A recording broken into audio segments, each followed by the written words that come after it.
एक sky scraper जो बादलों को चीरते हुए खड़ा था और चांदनी में चमक रहा था। उसके ऊपर एक हेरोइन उड़ रही थी। उसकी आवाज गहरी थी। वो बोल रही थी कि उनका कभी ना खत्म होने वाला फाइट अब एंड होने वाला है। नीचे एक आदमी टॉप हैट पहने खड़ा था। उसके फेस पर एक स्माइल थी। क्लैप करते हुए उसने ऐसे शब्द बोले जो आधे तारीफ जैसे थे और आधे इंसल्ट जैसे। स्टारडस्ट को गुस्सा आ गया, लेकिन वो आदमी कामली बोलता है कि उनकी राइवलरी अब खत्म हो गई है, क्योंकि उसके लिए स्टारडस्ट अब इजी और गेस करने लायक बन गई थी। स्टारडस्ट शॉक में रुक गई। वो स्पीचलेस और कंफ्यूज थी। फिर उस लड़के के पैर के पास पर्पल लाइट घूमने लगी। उसने कहा कि ये उनकी लास्ट मीटिंग है, और अगले ही सेकंड उसका बॉडी टुकड़े टुकड़े होकर हवा में डिजिटल पार्टिकल्स की तरह गायब होने लगा। स्टारडस्ट ने पैरों के पास ब्लास्ट किया और हवा में उछल गई। उसने अपना हाथ उसकी तरफ बढ़ाया। वो कुछ अलग दिख रही थी। उस लड़के ने भी नोटिस किया और वो डिसअपियर हो गया। फिर स्टोरी रिवाइंड होती है कुछ साल पहले। एक लड़का स्काईस्क्रेपर की एज पर क्लोक पहने बैठा था और सोल सिटी को देख रहा था। यह था किम डैन, 22 साल का। उसने चुपचाप एक्सेप्ट किया कि वो एक अजीब न्यू वर्ल्ड में आ चुका है। नीचे एक जबरदस्त धमाका हुआ। एक बी रैंक विलन दो सी रैंक हीरोज को मार रहा था। मास्क हाथ में पकड़े डायन को सच समझ आया। वो अपने फेवरेट कॉमिक स्टारडस्ट के अंदर जन्म ले चुका है, और इस दुनिया में हीरोज और विलन्स का फाइट नॉर्मल था। डायन ने डिसाइड किया कि वो विलन बनेगा, लेकिन एक हिडन प्लान के साथ। पर्पल लाइट से वो रूफटॉप्स पर टेलीपोर्ट करने लगा। उसकी सीक्रेट पार्टनर हान सेओ ने पूछा कि वो इतनी सडन मूव्स क्यों कर रहा है, लेकिन उसने कैजुअल टोन में कहा कि टेंशन मत ले। डायन को स्टोरी का फ्यूचर पता था। उसका प्लान सिंपल था, डेंजरस विलन्स को पहले ही खत्म करना और स्टारडस्ट को उसके दुख भरे फ्यूचर से बचाना। उसका पहला टारगेट एक ए रैंक विलन राइनो था। वो एक सेकंड में पिस्टल अपने पास लाया और माइंड पावर से सीधा टेलीपोर्ट करके उसका काम तमाम कर दिया। उसने राइनो के प्लान के पेपर्स देखे। फ्यूचर में वो एस रैंक विलन बनने वाला था। मतलब अब डैन ने फ्यूचर बदल दिया। हान सियो ने वार्न किया कि पुलिस आ रही है, और कैजुअली उसे याद दिलाया, आइसक्रीम मत भूलना। डैन ने जाने से पहले एक क्रिप्टिक मैसेज लिख दिया, क्रिम्सन एविडेंस। पुलिस ने राइनो का एंड देखा और रूमर्स फैल गए। एक सीरियल विलन हंटर एक्टिव है। स्टारडस्ट ने अपने फिस्ट्स टाइट करते हुए कहा कि वो उस मिस्टीरियस कल्प्रिट को पकड़कर रहेगी।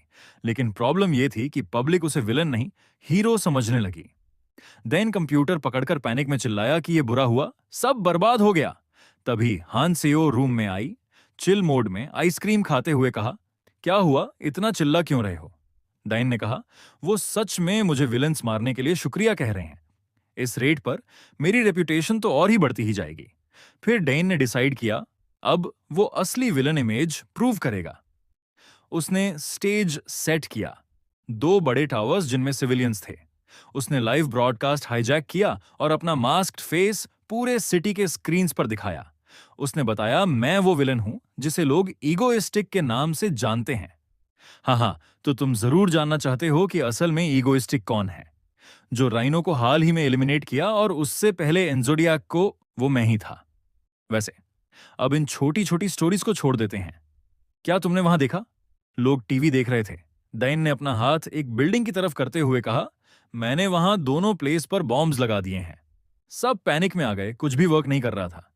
डोर्स ओपन नहीं हो रहे थे। वो बंदा जो टीवी देख रहा था वो हैरान हो गया। आगे डेन ने कहा, तो फिर क्या हम अब गेम शुरू करें? अगर एक विलन है तो जाहिर है एक हीरो भी होगा, है ना? लगता है सियोल का रैंक हीरो मुझे रोकने के लिए नहीं आएगा। स्टारडस्ट को बुलाओ। तभी स्टारडस्ट ब्लाजिंग एंट्री मारकर आई।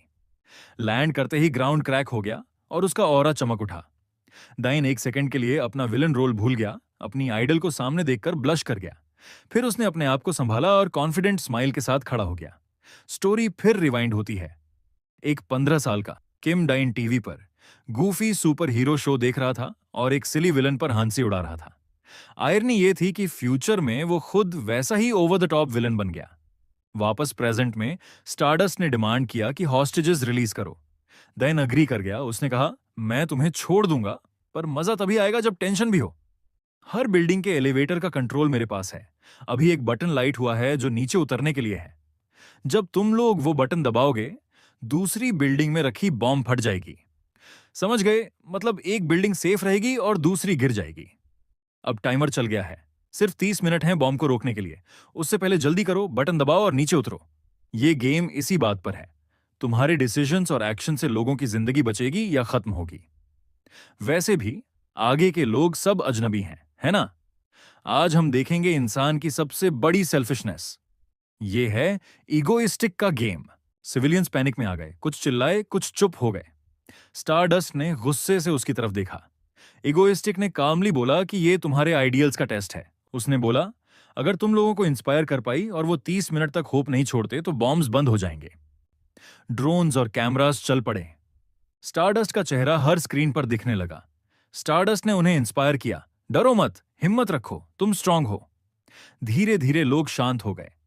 दाइन स्माइल कर रहा था। सब उसके प्लान के अकॉर्डिंग चल रहा था, लेकिन अचानक टाइमर ग्लिच हो गया और 5 सेकंड पर आ गिरा। सब लोग डेथ के लिए रेडी हो गए, लेकिन 0 आते ही ड्रोन्स बंद हो गए। हार्मलेस। किसी ने भी दूसरे को सैक्रिफाइस नहीं किया। स्टारडस्ट ने अनाउंस किया, ये ह्यूमैनिटी की असली स्ट्रेंथ है। दाइन शॉक हो गया, फिर हंसते हुए बोला, ये मजेदार था, लेकिन अगला गेम बिल्कुल मैं ही जीतने वाला हूं। तभी स्टारडस्ट उस पर अटैक करने के लिए दौड़ी, लेकिन पंच लगने से पहले ही वो गायब हो गया। शहर ने स्टारडस्ट को हीरो माना और डैन एक अकेली जगह गिर गया, थका हुआ, ब्रोकन, लेकिन अभी भी अपना विलन रोल प्ले करते हुए। डायन का ड्रामेटिक टेलीपोर्ट एक धड़ाम के साथ खत्म हुआ। उसका बॉडी ट्रेम्बल कर रहा था, क्योंकि जितना ज्यादा डिस्टेंस वो टेलीपोर्ट करता था उतना ही उसके बॉडी पे असर पड़ता था। अब उसका कूल विलन स्टाइल टूट गया था और बस आहें निकल रही थीं। हन सेओ ने उसे फ्लोर पे पड़ा हुआ देखा और अनइम्प्रेस्ड फेस बनाया। उसने उसकी हैट चॉइस को इंसल्ट किया और बोला कि उसका विलन आइडेंटिटी बहुत लेम लग रहा है। डायन वीक वॉइस में पानी मांग रहा था। हान सियो ने सिंपैथी नहीं दिखाई, सीधे बोली, खुद ले आ। स्टारडस्ट जो गुस्से में थी, उसने कहा, लोगों के दिलों के साथ खिलवाड़ करना, अगली बार मैं तुम्हें छोड़ूंगी नहीं। आगे दोबारा उसने हेल्प मांगी तो हान सेओ ने उसे बॉटल से पानी पिलाया। डायन फ्लोर पर हांफते खांसते हुए पड़ा रहा। दूसरी तरफ पूरा नेशन सेलिब्रेट कर रहा था। न्यूज आउटलेट्स ने स्टारडस्ट की परफेक्ट रेस्क्यू की तारीफ की। कोई मौत नहीं हुई और मिशन पूरी तरह से सफल रहा। लेकिन पर्दे के पीछे कोरियन हीरो एसोसिएशन ने इमरजेंसी मीटिंग बुलाई। उनके हेडक्वार्टर्स में हर स्क्रीन पर एक ही नाम चल रहा था, ईगोइस्टिक। प्रेसिडेंट पार्क जन-हो खुद ब्रीफिंग लीड कर रहे थे। उन्होंने हिस्ट्री लेक्चर स्किप कर दिया और फ्रेश अपडेट्स मांगी। रिपोर्ट्स क्लियर थीं, बॉम्ब्स कस्टम बिल्ड थे, इतने पावरफुल कि ऑब्जर्वेटरी उड़ा देते। ब्रॉडकास्ट को हाईजैक करना एक्सपर्ट हैकर के बिना पॉसिबल नहीं था। मतलब ईगोइस्टिक अलोन वर्क नहीं कर रहा था। फिर सबसे डराने वाली बात सामने आई, उसकी स्टारडस्ट के लिए दीवानगी। सबूत साफ था, उसने बार बार स्टारडस्ट का नाम लिया, मैसेजेस छोड़े और लाइव ब्रॉडकास्ट में उसी पर फोकस करता रहा। हर निशानी यही दिखा रही थी कि ईगोइस्टिक स्टारडस्ट की खतरनाक ऑब्सेशन में फंसा हुआ एक विलन है। प्रेसिडेंट ने सीधे स्टारडस्ट की तरफ देखा और उसकी राय पूछी। स्टारडस्ट कुछ देर चुप रही, फिर अपना दस्ताना पहना हाथ टेबल पर रखकर सोचने लगी।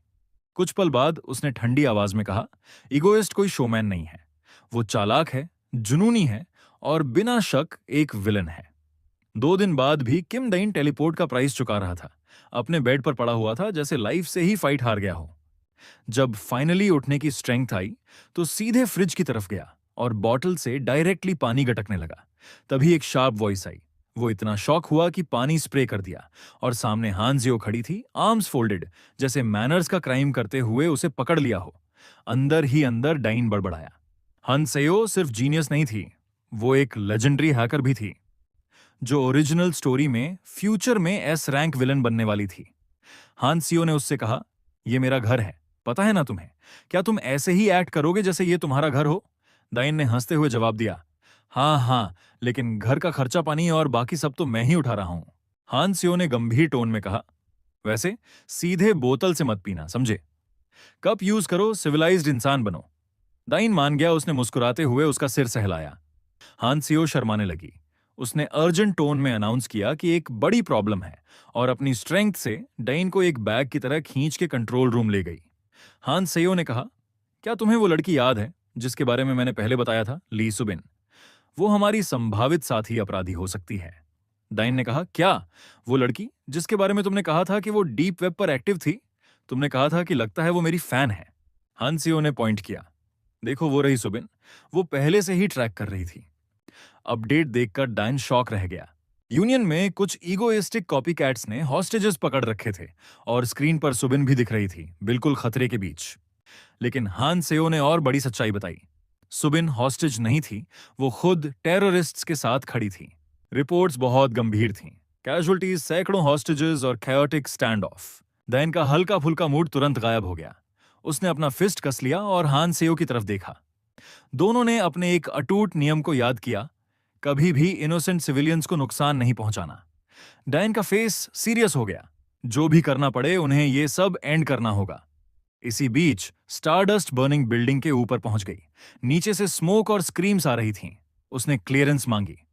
सुपीरियर्स ने ऑथोराइज कर दिया, अगर नेगोशिएशन फेल होती है तो घातक कार्रवाई करने की अनुमति है। लेकिन कार्रवाई करने से पहले एक डरावनी रिपोर्ट आई, ईगोइस्टिक शामिल है। उसका दिमाग घूम गया। पहले विलन सिंपल थे, सिर्फ पावर वर्सेस पावर। लेकिन ईगोइस्टिक माइंड गेम्स और पब्लिक ड्रामा करता था। और अब कोई उसका कॉपी कर रहा था। स्टारडस्ट ने गुस्से में दांत भींच लिए, फ्रस्ट्रेटेड। अंदर इम्पोस्टर्स एकदम फ्रीज हो गए। असली ईगोइस्टिक सामने आया तो उनकी आंखें फटी रह गईं। उन्हें लगा जैसे उनका आइडल सच में उन्हें लीड करने आया हो।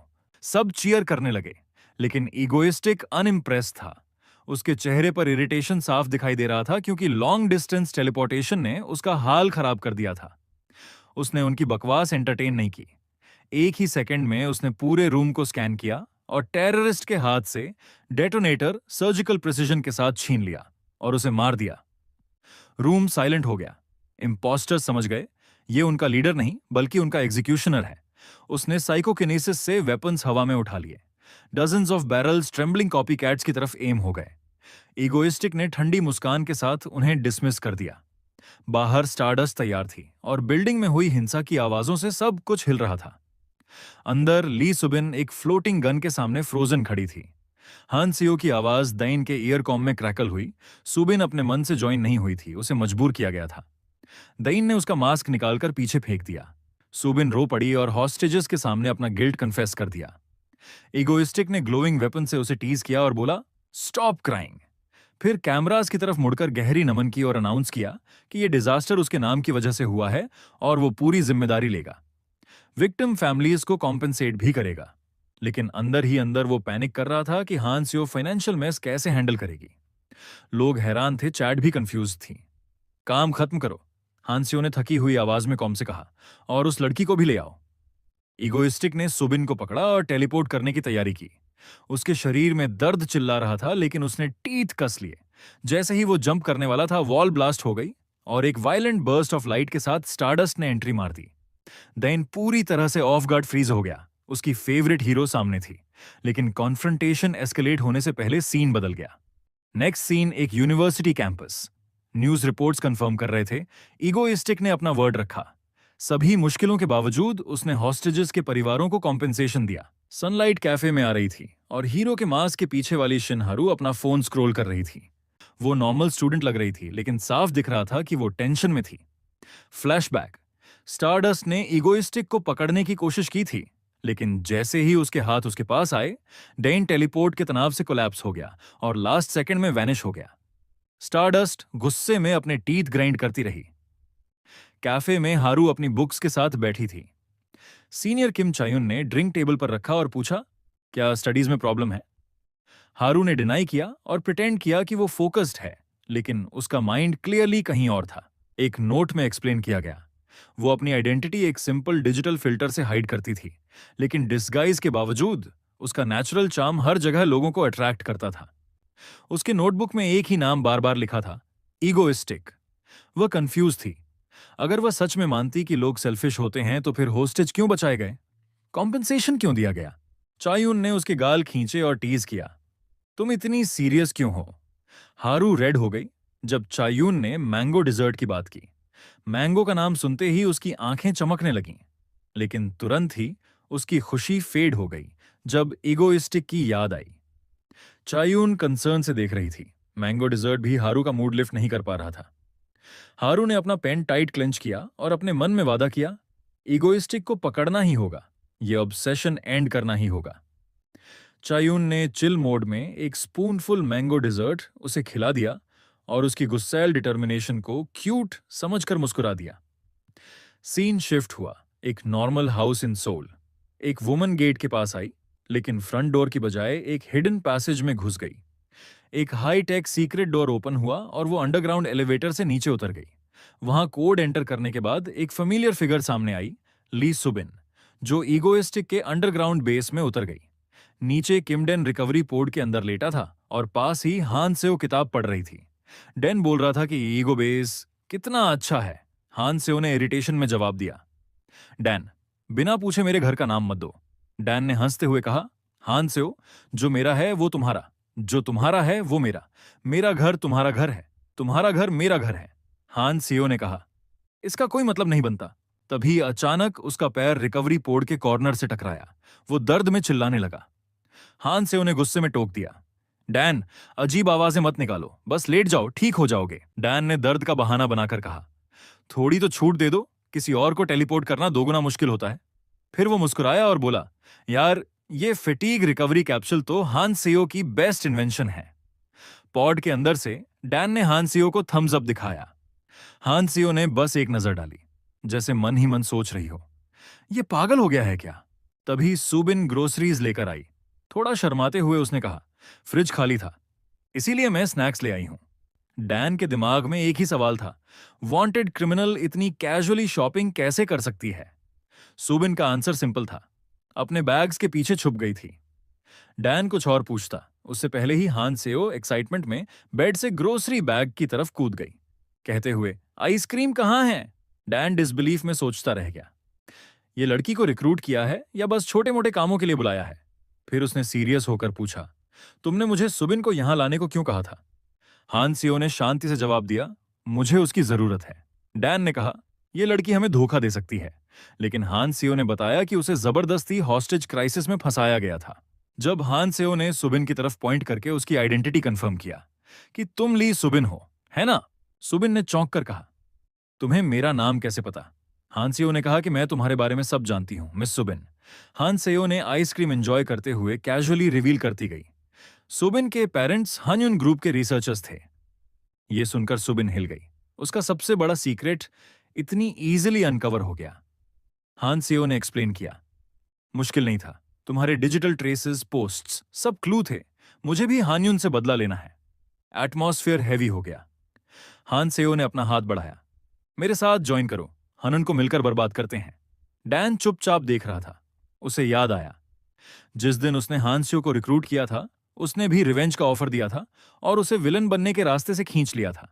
पर सुबिन को वो अभी भी साइड कैरेक्टर समझता था। फिर उसने देखा और शॉक हो गया। हानसेओ और सुबिन एक दूसरे को गले लगाकर फ्लोर पर रो रही थीं, जैसे बहुत समय बाद मिली बहनें। डैन का दिमाग हिल गया। उसने सोचा, मेरी तीखी जुबान वाली पार्टनर रो रही है। वो समझ ही नहीं पाया कि अब क्या करे। आखिरकार साई करके वो रिकवरी पॉड में वापस घुस गया। ये बैटलफील्ड मेरा नहीं है। सीन शिफ्ट होता है एक बिजी रेस्टोरेंट में। एक औरत डर के मारे पर्पल हेयर्ड आदमी से कह रही थी, प्लीज मुझे अकेला छोड़ दो, लेकिन वो आदमी गुस्से में हिस करता है, ड्रामा बंद कर। तब एक पुलिस ऑफिसर आगे बढ़ता है और कहता है, उसे छोड़ दो। पर्पल हेयर्ड आदमी एरोगेंस से ऑफिसर को इग्नोर कर देता है, लेकिन जैसे ही पुलिस ने उसका हाथ पकड़ा, अचानक एक रेड लाइट का झटका हुआ और एक पल में ही ऑफिसर रेस्टोरेंट से गायब हो गया। अब वो स्काई स्क्रेपर की छत पर खड़ा था। नीचे का डरावना गिरना देखकर उसका चेहरा डर से भर गया। पर्पल हेयर्ड विलन ने मुस्कुराते हुए उसे हल्के से किक मारा और वो बेचारा खुले आसमान में गिर गया। विलन रिवील होता है, हिम हकचुल, एक ए रैंक टेलीपोर्टर, जिसका नाम उसके पावर की तरह ही डेंजरस था। फ्लैश आता है ओरिजिनल टाइमलाइन का। स्टारडस्ट मॉन्स्ट्रस ड्रैगन से परेशान थी और हानस्यो एस रैंक विलेन व्हाइट विच बन गई थी, लेकिन करंट सीन में वापस कट जाता है। हानस्यो डैन को चिल्लाती है, मेरा ऑरेंज जूस कहाँ है, तुमने सारा पी लिया। डैन डर गया। वो डैन को मारने लगती है। सुबिन जो डिशेस धो रही थी पलटकर बोली, माफ करना, मैंने पी लिया था, मैं नया ले आऊंगी। तभी टेंशन खत्म हो जाता है। हानस्यो खुशी से सुबिन से गले मिलती है और कहती है, कोई बात नहीं। डैन हैरान होकर उन्हें देख रहा था। वैसे हानस्यो, क्या तुम आखिरकार लड़के बनने का नाटक छोड़ चुकी। हानस्यो शर्मा गई और डैन को चिल्लाने लगी। डैन सॉफ्टली हंस पड़ा। कंट्रोल रूम में डैन हानस्यो को देखकर उसकी सच्चाई बताता है। वो सिर्फ ब्रिलियंट नहीं, बल्कि एक सर्वाइवर थी। हनन ग्रुप के हॉरिफिक एक्सपेरिमेंट्स में वो अकेली बची हुई बच्ची थी। फ्लैशबैक, एक अनस्टेबल पावर सर्ज एक्सप्लोजन हुआ, पूरा फैसिलिटी बर्बाद हो गया, सारे बच्चे मर गए, सिर्फ हान सेओ जिंदा बची, घायल, अकेली और छुपने के लिए मजबूर। वो साल भर अकेली रही, अपने इंटेलेक्ट को मजबूत किया। फिर एक दिन एक लड़का आया, किम डैन। हान सेओ ने डरते हुए फॉर्क उठाया। फाइट के लिए तैयार थी, लेकिन डैन ने लड़ाई नहीं की। उसने शांति का ऑफर दिया।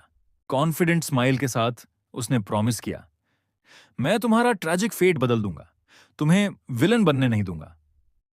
प्रेजेंट में डैन सोचता है, शायद अभी भी वो विलन की गिनती में आती होगी मेरे साथ रहकर। लेकिन फिर वो अपने डाउट्स शेक ऑफ करता है और डिसाइड करता है, नहीं, मैं उसे गाइड करूंगा, चाहे कुछ भी हो। तभी हान सेओ उसे देखकर कहती है, क्या हुआ, कुछ लगा है क्या यहां? और डैन की सोच को इग्नोर कर देती है। डैन अब सुबिन पर ध्यान देता है, उसका दुख भरा पास्ट और उसकी स्मार्टनेस। पहले वो शक करता था, लेकिन सुबिन की मदद करने वाली और कुकिंग वाली आदतों ने उसे सॉफ्टन कर दिया। अब डैन कहता है, शायद ये हमारी ग्रुप का इंपॉर्टेंट हिस्सा बन सकती है। फिर हांसियो दोनों को अपना नया इन्वेंशन दिखाती है, एक छोटे साइज का स्पाइडर लाइक ट्रैकर। डैन बिना इंप्रेस्ड हुए पूछता है, ये क्या है? हांसियो गंभीर होकर पॉइंट करके बताती है, टारगेट है हंचुल। वो बिना थके इन्फिनिट टेलीपोर्टेशन कर सकता है, शॉर्ट डिस्टेंस में, इसलिए उसे पकड़ना मुश्किल है। डैन अपनी टेलीपोर्टेशन की मेहनत पर शिकायत करता है, लेकिन हांसियो जल्दी से कहती है, काम शुरू करो, ईगोइस्टिक। जल्दी ही वो ईगोइस्टिक के सूट में रेडी हो जाता है। थोड़ा हिचकिचाता है, क्या मैं सीधे लिविंग रूम में टेलीपोर्ट कर दूं? अगर वो आदमी वहां हो तो? ब्लाइंड चार्ज करना रिस्की होगा। पर हांसियो कहती है, प्लान सिंपल है, कितनी बार बताया है, गन चलाते ही लोकेशन ट्रैकर भी फायर कर दो, भले ही वो टेलीपोर्ट करके बुलेट से बच जाए, लोकेशन ट्रैकर उसे पकड़ लेगा। डैन ने हैरानी से पूछा, वेट, कैसे? हांसियो ने बताया, क्योंकि मैंने इसे बुलेट से तेज बनाया है। तुम लिबरल आर्ट्स मेजर हो, एक्सप्लेनेशन तो समझ ही नहीं पाओगे, बस अंदर जाओ ईगोस्टिक। डैन ने पूछा, क्या सड़क पर जाकर उसे मारना बेहतर नहीं होगा? हांसियो अनॉयड होकर चिल्लाई, डैन, वो आदमी वैसे भी सिर्फ टेलीपोर्ट करता है, कभी पैदल नहीं चलता। ये प्लान मैंने पूरी रिसर्च के बाद बनाया है। कितना फ्रस्ट्रेटिंग है ये। अंडरग्राउंड बेस में सुबिन घबराते हुए स्क्रीन देख रही थी। ईगोइस्टिक मुस्कुराकर हाथ उठाता है, मिशन स्टार्ट। सुबिन शर्माते हुए चीयर करने लगी। हांसियो भी थोड़ी हिचकिचाते हुए चीयर करती है। वो हांचुल के अपार्टमेंट में टेलीपोर्ट करता है। विलन चौंक जाता है। ईगोइस्टिक तुरंत अपने पिस्टल्स निकालता है और फायर करता है। एक पिस्टल से बुलेट और दूसरे से ट्रैकर फायर होता है। हंचुल तुरंत रेड फ्लैश करके गायब हो जाता है। डैन फ्रस्ट्रेशन में बोलता है, लगा क्या? बेस पर हांसियो जल्दी से सुबिन को कहती है, कोऑर्डिनेट्स दिखाओ। सुबिन नए लोकेशन को आइडेंटिफाई करती है। ईगोइस्टिक तुरंत टेलीपोर्ट करके चेज शुरू कर देता है। वो क्राउडेड स्ट्रीट के बीच लैंड करता है। लोग शॉक में तुरंत अपने फोन निकालकर लाइव स्ट्रीम शुरू कर देते हैं। अब सीक्रेट मिशन पूरी तरह पब्लिक स्पेक्टिकल बन गया। यूनिवर्सिटी के लेक्चर हॉल में हारू आराम से बोर्ड देख रही थी। अचानक उसके ईयरपीस में क्रैकल हुआ। ईगोइस्टिक का नाम सुनते ही उसका ब्लड ठंडा हो गया। हार्ट स्किप हुआ और वो बहाना बनाकर बाहर निकल गई। उसकी फ्रेंड कंफ्यूज रह गई। कुछ ही मिनट में स्टारडस्ट आसमान में चिल्लाकर कहती है, मुझे उसे इंटरसेप्ट करना है। ग्राउंड पर हांसियो कंफर्म करती है, हिट हो गया। हांचुल स्टंबल करके क्रॉस वॉक पर गिरता है, उसके आर्म पर ट्रैकर चिपक गया। इगोइस्टिक स्मर्क करते हुए टेलीपोर्ट करता है, बिल्कुल पास पहुंचने ही वाला था। पर हांसियो डेस्परेट होकर चिल्लाती है, आगे से ट्रक आ रहा है। डैन का स्मर्क डर में बदल जाता है। एक बड़ा सा ट्रक सीधे उसकी तरफ आ रहा था और इंपैक्ट होने से पहले ही सीन एक और मेमोरी में शिफ्ट हो जाता है। हंचुल उल्टा लटका हुआ था एक ब्रिज के नीचे। क्रिमिनल्स उसे टॉर्चर कर रहे थे। उनका लीडर सिगरेट की फ्लेम से रोप को टच करता है। हंचुल की पुकारें किसी ने सुनी ही नहीं। रस्सी जल गई और वह अंधेरे पानी में गिर गया। कुछ देर खामोशी रही, फिर पानी हिला और वह ऊपर आया। उसके शरीर से अजीब सी ग्लिच जैसी रोशनी निकल रही थी। उसके अटैकर्स शॉक थे। हंचुल खड़ा हो गया। अटैकर्स उसकी तरफ उसे मारने के लिए भागे। हंचुल की आंखों में अब एक नया और खतरनाक लुक था। उसके अंदर की पावर फूट रही थी और एक स्माइल के साथ उसने सभी को तेज रफ्तार से पीछे छोड़ दिया। फिर वापस प्रेजेंट में सीन आता है। ट्रक स्पीड से गुजरा, लेकिन डैन ट्रक के अंदर टेलीपोर्ट हो जाता है। ड्राइवर हैरान था कि ये यहां कैसे आया। दूसरी तरफ शर्टलेस हांचुल लड़खड़ा रहा था। उसका शरीर कांप रहा था और उसकी पावर कंट्रोल में नहीं थी। सड़क के दूसरी तरफ ईगोइस्टिक ट्रक से उतर गया। हंचुल गुस्से में था कि वो मरा नहीं। ईगोइस्टिक ने दोबारा हंचुल के पास टेलीपोर्ट किया, लेकिन हंचुल वहां से गायब हो गया। वो एक बिल्डिंग के ऊपर टेलीपोर्ट हुआ। उसने ईगोइस्टिक को देखते हुए सोचा, वो आदमी डेफिनेटली ईगोइस्टिक ही है। मैंने सोचा था कि उसने वो दो विलन सिर्फ पर्सनल ग्रज की वजह से मारे। इसका मुझसे कोई लेना देना नहीं है। ईगोइस्टिक ने उसकी तरफ देखा और कहा, परेशान मत हो, मैं तुम्हें हर्ट नहीं करूंगा। चलो, मैं तुम्हें हेल भेज देता हूं। वो टेलीपोर्ट करके हंचुल के सामने आ गया। हंचुल जल्दी से फिर टेलीपोर्ट कर गया। वो लोगों के बीच से भाग रहा था और उसके पीछे ईगोइस्टिक गन लेकर पीछा कर रहा था। वो कह रहा था, एक बेकार इंसान आज मारा जाएगा। हंचुल ने गुस्से में एक सिविलियन को पकड़कर उछाल दिया, लेकिन गिरने से पहले डैन टेलीपोर्ट करके उसके पास आ गया और मिड एयर में उसे पकड़ लिया, जैसे कोई स्टेज परफॉर्मर स्टाइलिश एंट्री मार रहा हो। हंचुल, जो अब पूरी तरह थका हुआ और खून से भीग चुका था, आगे गिर पड़ा। उसके पैर संभल नहीं पाए और वो सीधे जमीन पर मुंह के बल गिर गया। क्राउड शॉक में रह गया। सांस फूल रही थी। उसने सिर घुमाकर देखा। ऊपर ईगोइस्टिक खड़ा था, बंदूक सीधा उसकी तरफ करके। ईगोइस्टिक ने जोर से और साफ सबके सामने कहा, हंचुल के क्राइम्स, उसकी चोरी, उसका वायलेंस, सब पब्लिक के सामने आ चुका है। क्राउड गुस्से में चिल्ला उठा, जस्टिस मांगते हुए। हंचुल चिल्लाया, तुम खुद विलन हो, तुम मुझे जज करने वाले कौन होते हो? लेकिन ईगोइस्टिक बस मुस्कुराता रहा और बोला, हम सेम नहीं हैं। हंचुल का फ्यूचर और उसका एस रैंक, विलन बनने का रास्ता यहीं खत्म हो गया। लेकिन ईगोइस्टिक की आंखें क्राउड की रिएक्शन देखकर फड़क गईं। डर और शॉक की जगह पूरा प्लाजा चीयर कर रहा था, जैसे कोई कॉन्सर्ट देख रहे हो। फोन्स हवा में उठ रहे थे। ईगोइस्टिक ब्लिंक हुआ, सीरियसली, ये लोग सेलिब्रेट कर रहे हैं? थोड़ी साई लेकर उसने सिर झुकाया और नाटकीय अंदाज में झुककर लोगों की तरफ इशारा किया। पब्लिक के बीच हल्की फुसफुसाहट हुई। कुछ लोग क्लैप कर रहे थे, कुछ कंफ्यूज थे। तभी एक दमदार आवाज आई, ईगोइस्टिक। उसने ऊपर देखा। स्टारडस्ट नीचे उतर रही थी। उसकी लैंडिंग से जमीन हिल गई और पूरा क्राउड चुप हो गया। ईगोइस्टिक का स्माइल थोड़ा डगमगा गया। उसके चेहरे पर हल्का ब्लश था। उसे याद आया कि ये वही ऑकवर्ड लड़की है जो अब सीरियस हीरो मोड में खड़ी है। स्टारडस्ट आगे बढ़ी, आंखों में गुस्सा। उसने पूछा, तुम क्या कर रहे हो? ईगोइस्टिक ने आराम से हंचुल की तरफ इशारा किया, बस सफाई कर रहा हूं, वही जो कोई भी हीरो करेगा, राइट? स्टारडस्ट और गुस्से में आ गई। ईगोइस्टिक ने कहा, एक ए क्लास विलन के लिए क्या हीरोज अपनी मर्जी से उसका तुरंत फैसला नहीं कर सकते? स्टारडस्ट ने उससे पूछा, ईगोइस्टिक, क्या तुम हीरो हो? उसने कहा, नहीं, मैं विलन हूं। उसने क्लैप करते हुए बोला, विलन होते हुए भी मैंने यहां जस्टिस किया। लॉ के हिसाब से यह गलत है, पर मैंने फिर भी किया। तुम जस्टिस में बहुत स्ट्रांग हो, इसलिए तुम्हें रिस्पेक्ट करता हूं। और कहता है, लेकिन अब मुझे रिट्रीट कर लेना चाहिए। क्राउड धीरे धीरे बोलने लगे कि स्टारडस्ट लेट आई और इगोइस्टिक ने सब जल्दी से खत्म कर दिया। उसने लॉ तोड़कर एक विलन को मारा था। लेकिन तभी भी क्राउड इगोइस्टिक का साथ दे रही थी। इगोइस्टिक भी हैरान हुआ। ये तो प्लान के हिसाब से नहीं था। उसने जल्दी से कहा, याद रखो, मैं विलन हूं, अगर पकड़ सको तो पकड़ो, स्टारडस्ट। फिर उसने एक शानदार बो किया और वायलेट एनर्जी के स्वर्ल में गायब हो गया। स्टारडस्ट गुस्से में रह गई। प्लाजा में साइलेंस था।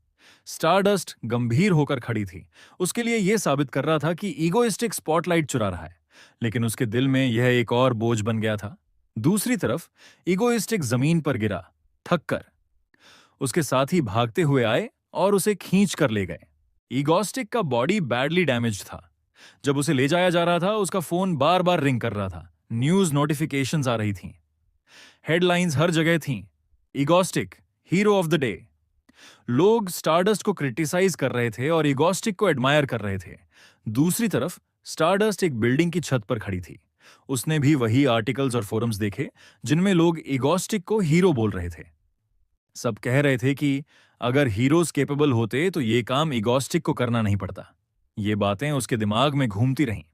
स्टारडस्ट पूरी रात सोचती रही। हंचुल का डेड बॉडी, ईगोइस्टिक के वर्ड्स और लोगों की क्रिटिसिज्म उसके खिलाफ थे। फिर एक फ्लैशबैक दिखाया जाता है। स्टारडस्ट की असली आइडेंटिटी हारू थी, एक 17 साल की साधारण लड़की। उसके पेरेंट्स एक रेनी नाइट में एक क्रिमिनल के हाथ से मर गए थे। वो क्रिमिनल सिर्फ उनका वॉलेट और कार्ड्स लेना चाहता था और बिना किसी पछतावे के उन्हें मार दिया। जब उसने हारू पर गन पॉइंट किया तो लकीली बुलेट्स खत्म हो गईं। क्रिमिनल हंसते हुए उसे लकी गर्ल कहकर छोड़ गया। हारू अपनी माँ बाप की लाश पकड़े रोती रही और अंदर से प्रॉमिस किया कि वह एक दिन बदला लेगी। उसी रेनी नाइट में एक पावरफुल लाइट आकर हारू पर गिरती है। उसी दिन से वह स्टारडस्ट बन जाती है, एक हीरो। वापस करंट टाइम में सीन ईगो बेस में शिफ्ट होता है। कैप्सूल के अंदर इगोस्टिक यानी डैन दर्द के साथ उठा। उठते ही एक ब्राइट लाइट उसने देखी। हान सीओ थी जो उसे कह रही थी कि वो उठकर देखे। उसने उसके लिए खाना भी लाया और बोला कि अब इगोस्टिक इंटरनेट पर ट्रेंड कर रहा है। सब लोग इसके बारे में बात कर रहे हैं कि इगोस्टिक ने क्लास ए टेलीपोर्ट विलन को मारा। फिर हान सीओ डिटेल में बताती है कि लोग अब जान गए हैं कि इगोस्टिक ने राइनो और एंजोडियाक जैसे बड़े विलन्स को सीक्रेटली खत्म किया था, और फिर बैंक रॉबरी वाले केस में भी उसने इनोसेंट्स को बचाया और विक्टिम्स को रिवॉर्ड दिया। आर्टिकल्स लिख रहे थे कि इगोस्टिक ने 0 इनोसेंट किल किया है और सिर्फ विलन्स को क्लीन अप किया है। इस वजह से अब लोग उसे विलन के बजाय हीरो समझने लगे हैं। 8,000 से ज्यादा लोगों ने वोट किया कि इगोस्टिक एक हीरो है, और सिर्फ बहुत कम लोग उसे विलन मानते हैं। यह सुनकर इगोस्टिक टेंशन में आ गया। फिर उसने पूछा कि लोग स्टारडस्ट के बारे में क्या कह रहे हैं। हान से वो गुस्से में बोली कि क्यों वो हमेशा स्टारडस्ट की ही चिंता करता है, लेकिन फिर उसने बता दिया कि स्टारडस्ट के लिए सेंटिमेंट नेगेटिव हो गया है। लोग कह रहे हैं कि वो क्लास ए हीरो होने के बावजूद बस वीकेस्ट है। दूसरे 2 ए क्लास हीरोज शैडो वॉकर और सिकले ने हजारों लोग सेव किए, लेकिन स्टारडस्ट ने ऐसा कुछ नहीं किया। डैन ये सुनकर शॉक में चला गया। उसने तो हमेशा स्टारडस्ट की मदद करने की सोची थी, लेकिन अब उसका प्लान उल्टा हो गया था। हांसियो एक्साइटेड होकर बोली कि लोग अब एक शॉप खोल चुके हैं, मैंगोस्टिक नाम से, इगोस्टिक के नाम पर एक फनी ट्विस्ट, और फैंस वहां बहुत आ रहे हैं। यह सुनकर डैन गुस्से में बोला कि दुनिया पागल है जो एक विलेन का फैन बन रही है। वो मायूसी में घुटनों पर बैठ गया और बोला कि उसे अब करना पड़ेगा कुछ ऐसा ताकि लोग उसे सच में विलेन समझें। उसने अनाउंस किया कि अब वो अगला बड़ा अटैक करेगा। उसने हांसियो और सुबिन दोनों से कहा कि प्रिपरेशन करें। सब शॉक्ड हो गए, पर डैन ने कहा कि अब वो प्रूव करेगा लोगों को कि वो एक विलन है और स्टारडस्ट एक हीरो। और दूसरी तरफ स्टारडस्ट अपनी सिविल फॉर्म हारू में थी। वो अपना फेवरेट मैंगो जूस एंजॉय कर रही थी कैफे में, लेकिन उसके दिमाग में वही थॉट्स चल रहे थे। लोग अब उससे ज्यादा इगोस्टिक को एडमायर कर रहे हैं। उसने साई किया और सोचा कि अब सारे सिटीजन्स इगोस्टिक के लिए ज्यादा एक्साइटेड हो गए हैं और वो खुद लोगों की नजरों में डाउन है। कहानी में बताया गया कि लोग अब इगोस्टिक की बहुत बातें कर रहे हैं क्योंकि वह लगातार विलन्स को पकड़ और खत्म कर रहा है। इसके उलट हीरोज क्रिमिनल्स के साथ इतने सख्त नहीं होते। ये देखकर स्टारडस्ट सोचने लगती है कि आखिर क्यों लोग उसे इतना क्रिटिसाइज कर रहे हैं और एक विलन को पसंद कर रहे हैं, जबकि वो तो हीरो बनकर अपनी पूरी कोशिश करती है। इससे उसका मन बहुत नीचे गिरता है और वो थोड़ा डिप्रेस्ड फील करने लगती है, लेकिन ज्यादा देर तक डिप्रेस्ड नहीं रहना चाहती। तो वो अपने आप को मोटिवेट करने की कोशिश करती है। उसने अपने गालों पर हल्के से थप्पड़ मारे और कहा कि मुझे संभलना होगा। यह एक्शन वहीं बैठी उसकी फ्रेंड चायुन देख लेती है। चायुन ने पूछा कि हारू तू अचानक अपने गालों पे थप्पड़ क्यों मार रही है। फिर उसने मुस्कुराते हुए कहा कि फिलहाल सबसे अच्छा यही होगा कि काम से थोड़ा ब्रेक ले लें क्योंकि मौसम बहुत अच्छा है। हारू ये सुनकर हल्की सी मुस्कुराई और उसका मूड थोड़ा अच्छा हो गया। चयुन, जो उसकी दोस्त थी, उसे और खुश करने के लिए बोली कि उसके पास कुछ फनी है दिखाने के लिए। उसने अपना मोबाइल निकाला और हारू को एक वायरल इमेज दिखाई। वो एक डांसिंग मैंगो था जिसका रूप इगोस्टिक जैसा कर दिया गया था। अब लोग उसे मैंगोस्टिक कहने लगे थे। चयून ने हंसते हुए जोड़ा कि जब से उसने मैंगोस्टिक देखा उसे इगोस्टिक कुछ इंटरेस्टिंग लगने लगा है। ये सुनते ही हारू की स्माइल एकदम गायब हो गई और उसका चेहरा बहुत गुस्से में बदल गया। स्टारडस्ट के लिए यह सोचना मुश्किल था कि उसकी अपनी दोस्त को भी इगोस्टिक इंटरेस्टिंग लगने लगे, और उसी समय चयुन ने कहा कि रियल इगोस्टिक अभी लाइव ब्रॉडकास्ट कर रहा है। उसने फिर से मोबाइल दिखाया ताकि हारू को उसका स्ट्रीम दिखा सके। हारू शॉक में आ गई और उसी वक्त हीरो एसोसिएशन ने उसे अर्जेंट बुलावा भेजा। उसे वहीं जाना था जहां से इगोस्टिक लाइव स्ट्रीम कर रहा था। तुरंत हारू उठी और अपनी फ्रेंड से कहा कि उसे अर्जेंट काम करना है। वो टेबल छोड़कर सीधा बाहर निकल गई। उसके चेहरे पर डिटर्मिनेशन और गुस्सा था। उसका मन बस एक ही चीज कह रहा था, इगोस्टिक को दोबारा सामने पाकर इस बार उसे पकड़ना ही होगा। सीन स्विच होता है इगोस्टिक की ओर। वो एक छोटे से पहाड़ जैसी जगह पर रेलवे ट्रैक के पास खड़े होकर लाइव ब्रॉडकास्ट कर रहा था। वो कैमरा में हंसते हुए सबका स्वागत कर रहा था और सामने वाले स्क्रीन्स पर व्यूअर्स एक्साइटेड मैसेजेस लिख रहे थे। सबको उम्मीद थी कि कुछ इनक्रेडिबल होगा, लेकिन इगोस्टिक को यह पसंद नहीं आ रहा था कि लोग उसे एक्साइटमेंट से देख रहे हैं, जैसे कोई हीरो इवेंट होने वाला है। दरअसल उसे तो डर फैलाना था। और सबसे बुरा उसे ये लगा कि फोन पर क्लियरली दिख रहा था कि हान सेओ सही बोल रही थी। वो सोशल मीडिया पर अब एक हीरो की तरह ट्रेंड कर रहा था। लोग उसे विलन नहीं बल्कि हीरो मैंगोस्टिक कह रहे थे। ईगोस्टिक को यह बर्दाश्त नहीं हुआ। उसने कैमरा की ओर एक इविल स्माइल के साथ कहा कि लोग गलत फहमी में हैं। वो हीरो नहीं बल्कि विलन है। उसने फोन को घुमाकर स्ट्रीम में शॉकिंग सीन दिखाया। रेलवे ट्रैक पर 5 इनोसेंट लोग बंधे हुए थे, जिनके पास हिलने डुलने का कोई मौका नहीं था। उसने व्यूअर से कहा कि थोड़ी देर बाद रियल ट्रेन यहां आ जाएगी। कैमरा पलटते ही सच में ट्रेन दूर से ट्रैक्स पर आती दिखने लगी। व्यूअर्स पूरी तरह शॉक्ड रह गए। इगोस्टिक ने जोर से स्टारडस्ट को बुलाया और कहा कि यह गेम उसके लिए है। कुछ व्यूअर्स छेड़ने लगे कि इगोस्टिक क्लियरली स्टारडस्ट से ऑब्सेस्ड है और उसे बार बार बुलाता है। इगोस्टिक ने शांति से समझाया कि रूल्स सिंपल हैं। स्टारडस्ट के पास बस 2 ऑप्शंस हैं। ट्रैक को जैसा है वैसे ही रहने दो। ट्रेन एक अकेली लाइन से 5 बंधे हुए लोगों को मार डालेगी और सिर्फ एक बचेगा। या ट्रैक को स्विच करो। 5 लोग बच जाएंगे, लेकिन दूसरी लाइन पर बंधा हुआ एक मासूम मर जाएगा। उसने चेतावनी देते हुए कहा कि स्टारडस्ट चीटिंग न करे, जैसे कि लोगों को खोलने की कोशिश। अगर ऐसा किया तो ट्रेन डिरेल हो सकती है और ट्रेन में बैठे सारे पैसेंजर्स मर जाएंगे। फिर उसने हंसते हुए कहा, अब सब तुम्हारे हाथों में है स्टारडस्ट। डिसाइड करो ट्रैक घुमाओगी या नहीं। तभी स्टारडस्ट वहां हीरोइक एंट्री लेकर पहुंची। उसने ट्रैक्स पर उतरते ही लोगों को देखा जो बंधे हुए थे। हरू ने तुरंत मन में सोचा कि वो किसी भी हालत में किसी इनोसेंट को मरने नहीं देगी, लेकिन उसने ये भी समझा कि अगर वो बंधे हुए लोगों को हटा देगी तो ट्रेन डिरेल होकर अंदर बैठे कई यात्री मर जाएंगे।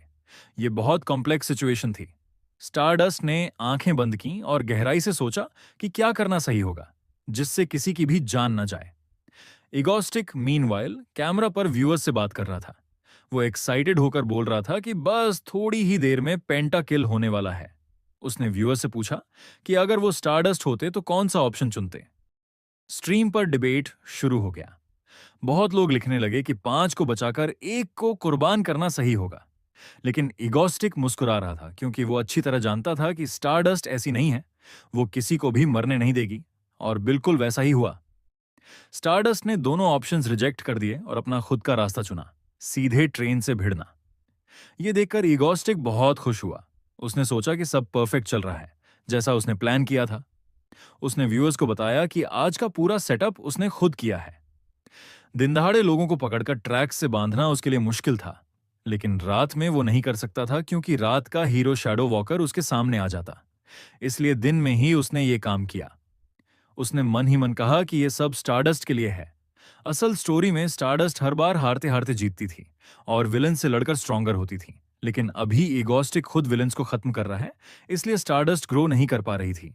इगोस्टिक को लगा कि यह सीन उसे ग्रोथ की ओर धकेलेगा और फिर लोग उसे एडमायर करेंगे। इसी बीच सुबिन, जो उसी ट्रेन में थी, स्टारडस्ट को आते देख पैनिक करने लगी। इगोस्टिक ने तुरंत ऑडियो म्यूट किया और सुबिन को बताया कि स्टारडस्ट उसे हर्ट करने नहीं आ रही। उसने बोला कि बस वैसे ही चलो जैसा प्लान है।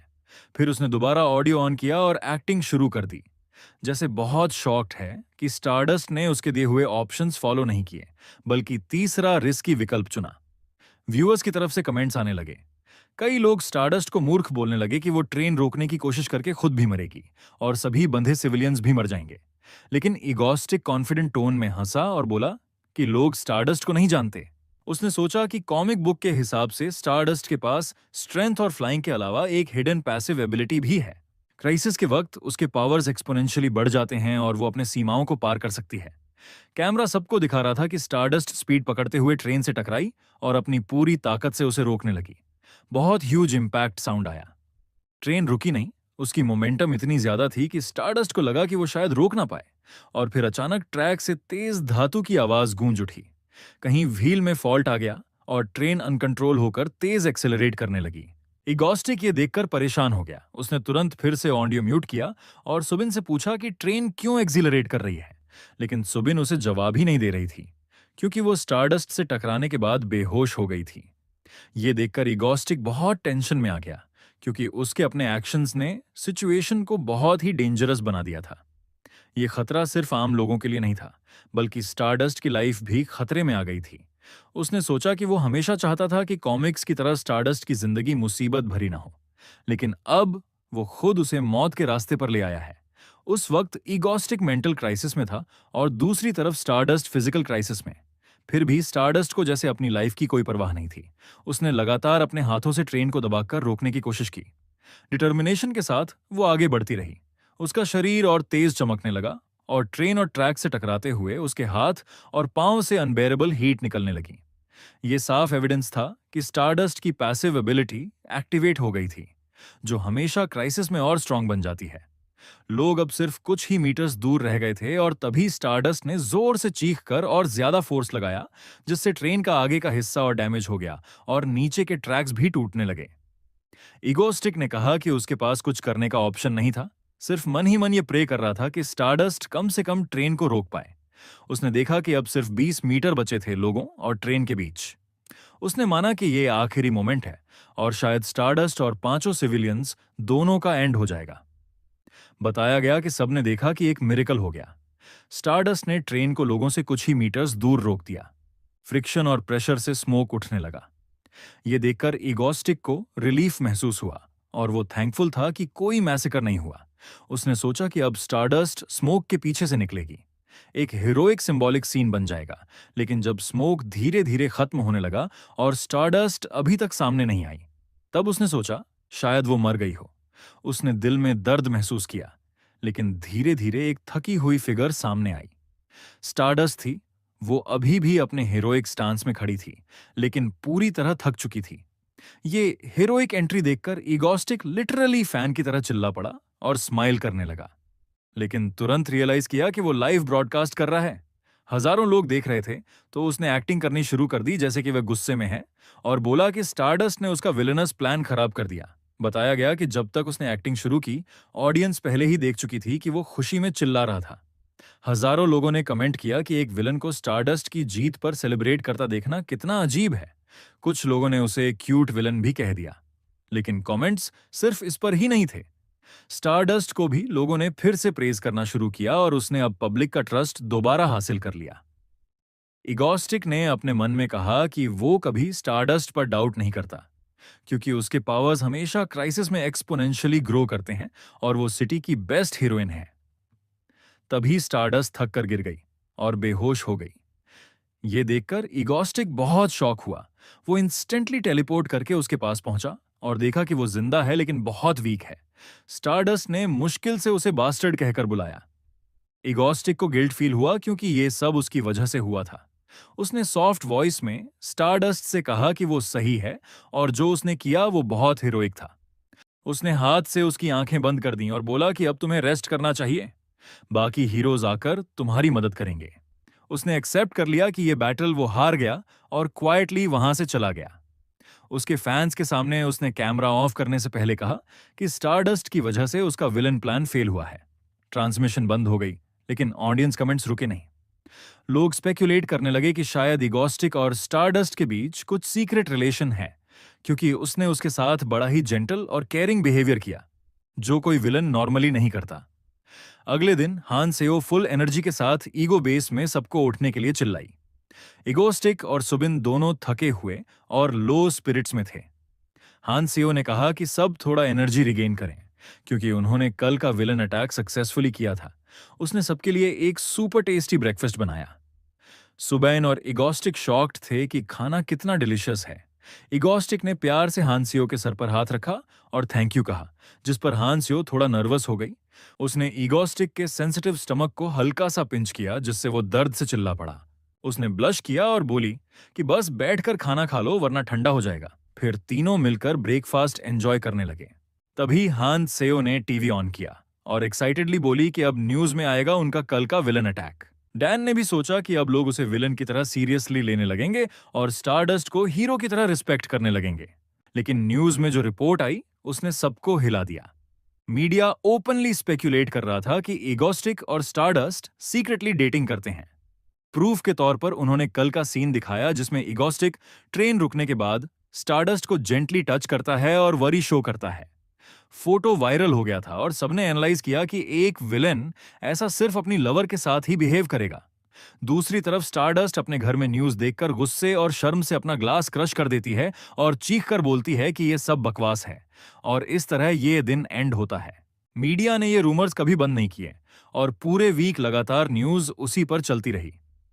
कुछ रिपोर्टर्स ने तो क्लेम भी किया कि उनके पास इसका प्रूफ भी है। एक रिपोर्टर ने बताया कि उसने एविडेंस कलेक्ट किए हैं। उन्होंने वो गिफ्ट दिखाया जो ईगो स्टिक ने खास स्टारडस्ट के लिए बनाया था, जिसमें उसने उसका नाम खुद के ब्लड से लिखा था। और लास्ट ट्रेन वाला इवेंट में तो सबने ऑन कैमरा देखा था कि ईगोस्टिक ने स्टारडस्ट को जेंटल तरीके से टच करते हुए कहा था कि तुमने बहुत शानदार काम किया है और ये जीत तुम्हारी है। रिपोर्टर ने एक्साइटमेंट से बोला कि ये तो ट्रू लव है और इस जेस्चर में प्योर रोमांस छुपा है। उसने हाईलाइट किया कि ईगोस्टिक ने कैसे उसके आईज को जेंटली बंद किया और स्टारडस्ट उसके बाद पीसफुली सो गई। ये मीडिया के लिए सबसे बड़ा सबूत था। लेकिन ये सारी न्यूज खुद हारू अपनी यूनिवर्सिटी के एक खाली क्लास में देख रही थी। जैसे ही रिपोर्टर प्रूफ्स बोलता रहा, स्टारडस्ट ने वीडियो को तुरंत बंद कर दिया क्योंकि उसे और बर्दाश्त नहीं हो रहा था। उसने सोचा, सच में क्या लोग ये बिलीव करते हैं कि मैं एक पागल विलन जैसे ईगोस्टिक के साथ सीक्रेटली रिलेशनशिप में हूं? ये तो इम्पॉसिबल है। फिर भी जैसे ही उसने ईगोस्टिक की फोटो देखी जिसमें वो मुस्कुराता हुआ नजर आ रहा था, उसके दिल में उलझे हुए जज्बात उठे। एक तरफ उसे गुस्सा और डिस्गस्ट फील हो रहा था क्योंकि वो विलन है, लेकिन दूसरी तरफ एक सॉफ्ट वार्म फील भी आ रही थी जो उसके लिए कंफ्यूजिंग था। उसका दिमाग कुछ समझ नहीं पा रहा था और उसे सिरदर्द तक होने लगा। लकीली वो अकेली थी उस रूम में। तभी उसकी दोस्त चयुन अंदर आई। चयुन ने उससे पूछा, क्या तुम स्ट्रेस्ड हो क्लासेस की वजह से? अगर ऐसा है तो मेरे पास परफेक्ट आइडिया है स्ट्रेस दूर करने का। उसने एक आइसक्रीम फेस्टिवल का एडवर्टाइजमेंट दिखाया और कहा, चलो चिंता छोड़ दो, मेरे साथ चलो, सब ठीक हो जाएगा। स्टारडस्ट ने उसके साथ जाना एक्सेप्ट कर लिया। उधर दूसरी साइड ईगो बेस के अंदर हन सेओ बेकाबू गुस्से में थी। उसने लाउडली डिमांड किया कि उसे सबके साथ बाहर जाना है क्योंकि लास्ट दिनों में विलन टीम पर बहुत काम था। उन्होंने 2 बार सिटी पर बड़ा अटैक किया और अब उसे अर्जेंटली ब्रेक और मस्ती चाहिए। डैन उसके पास आया और बोला कि ठीक है, सब चलते हैं।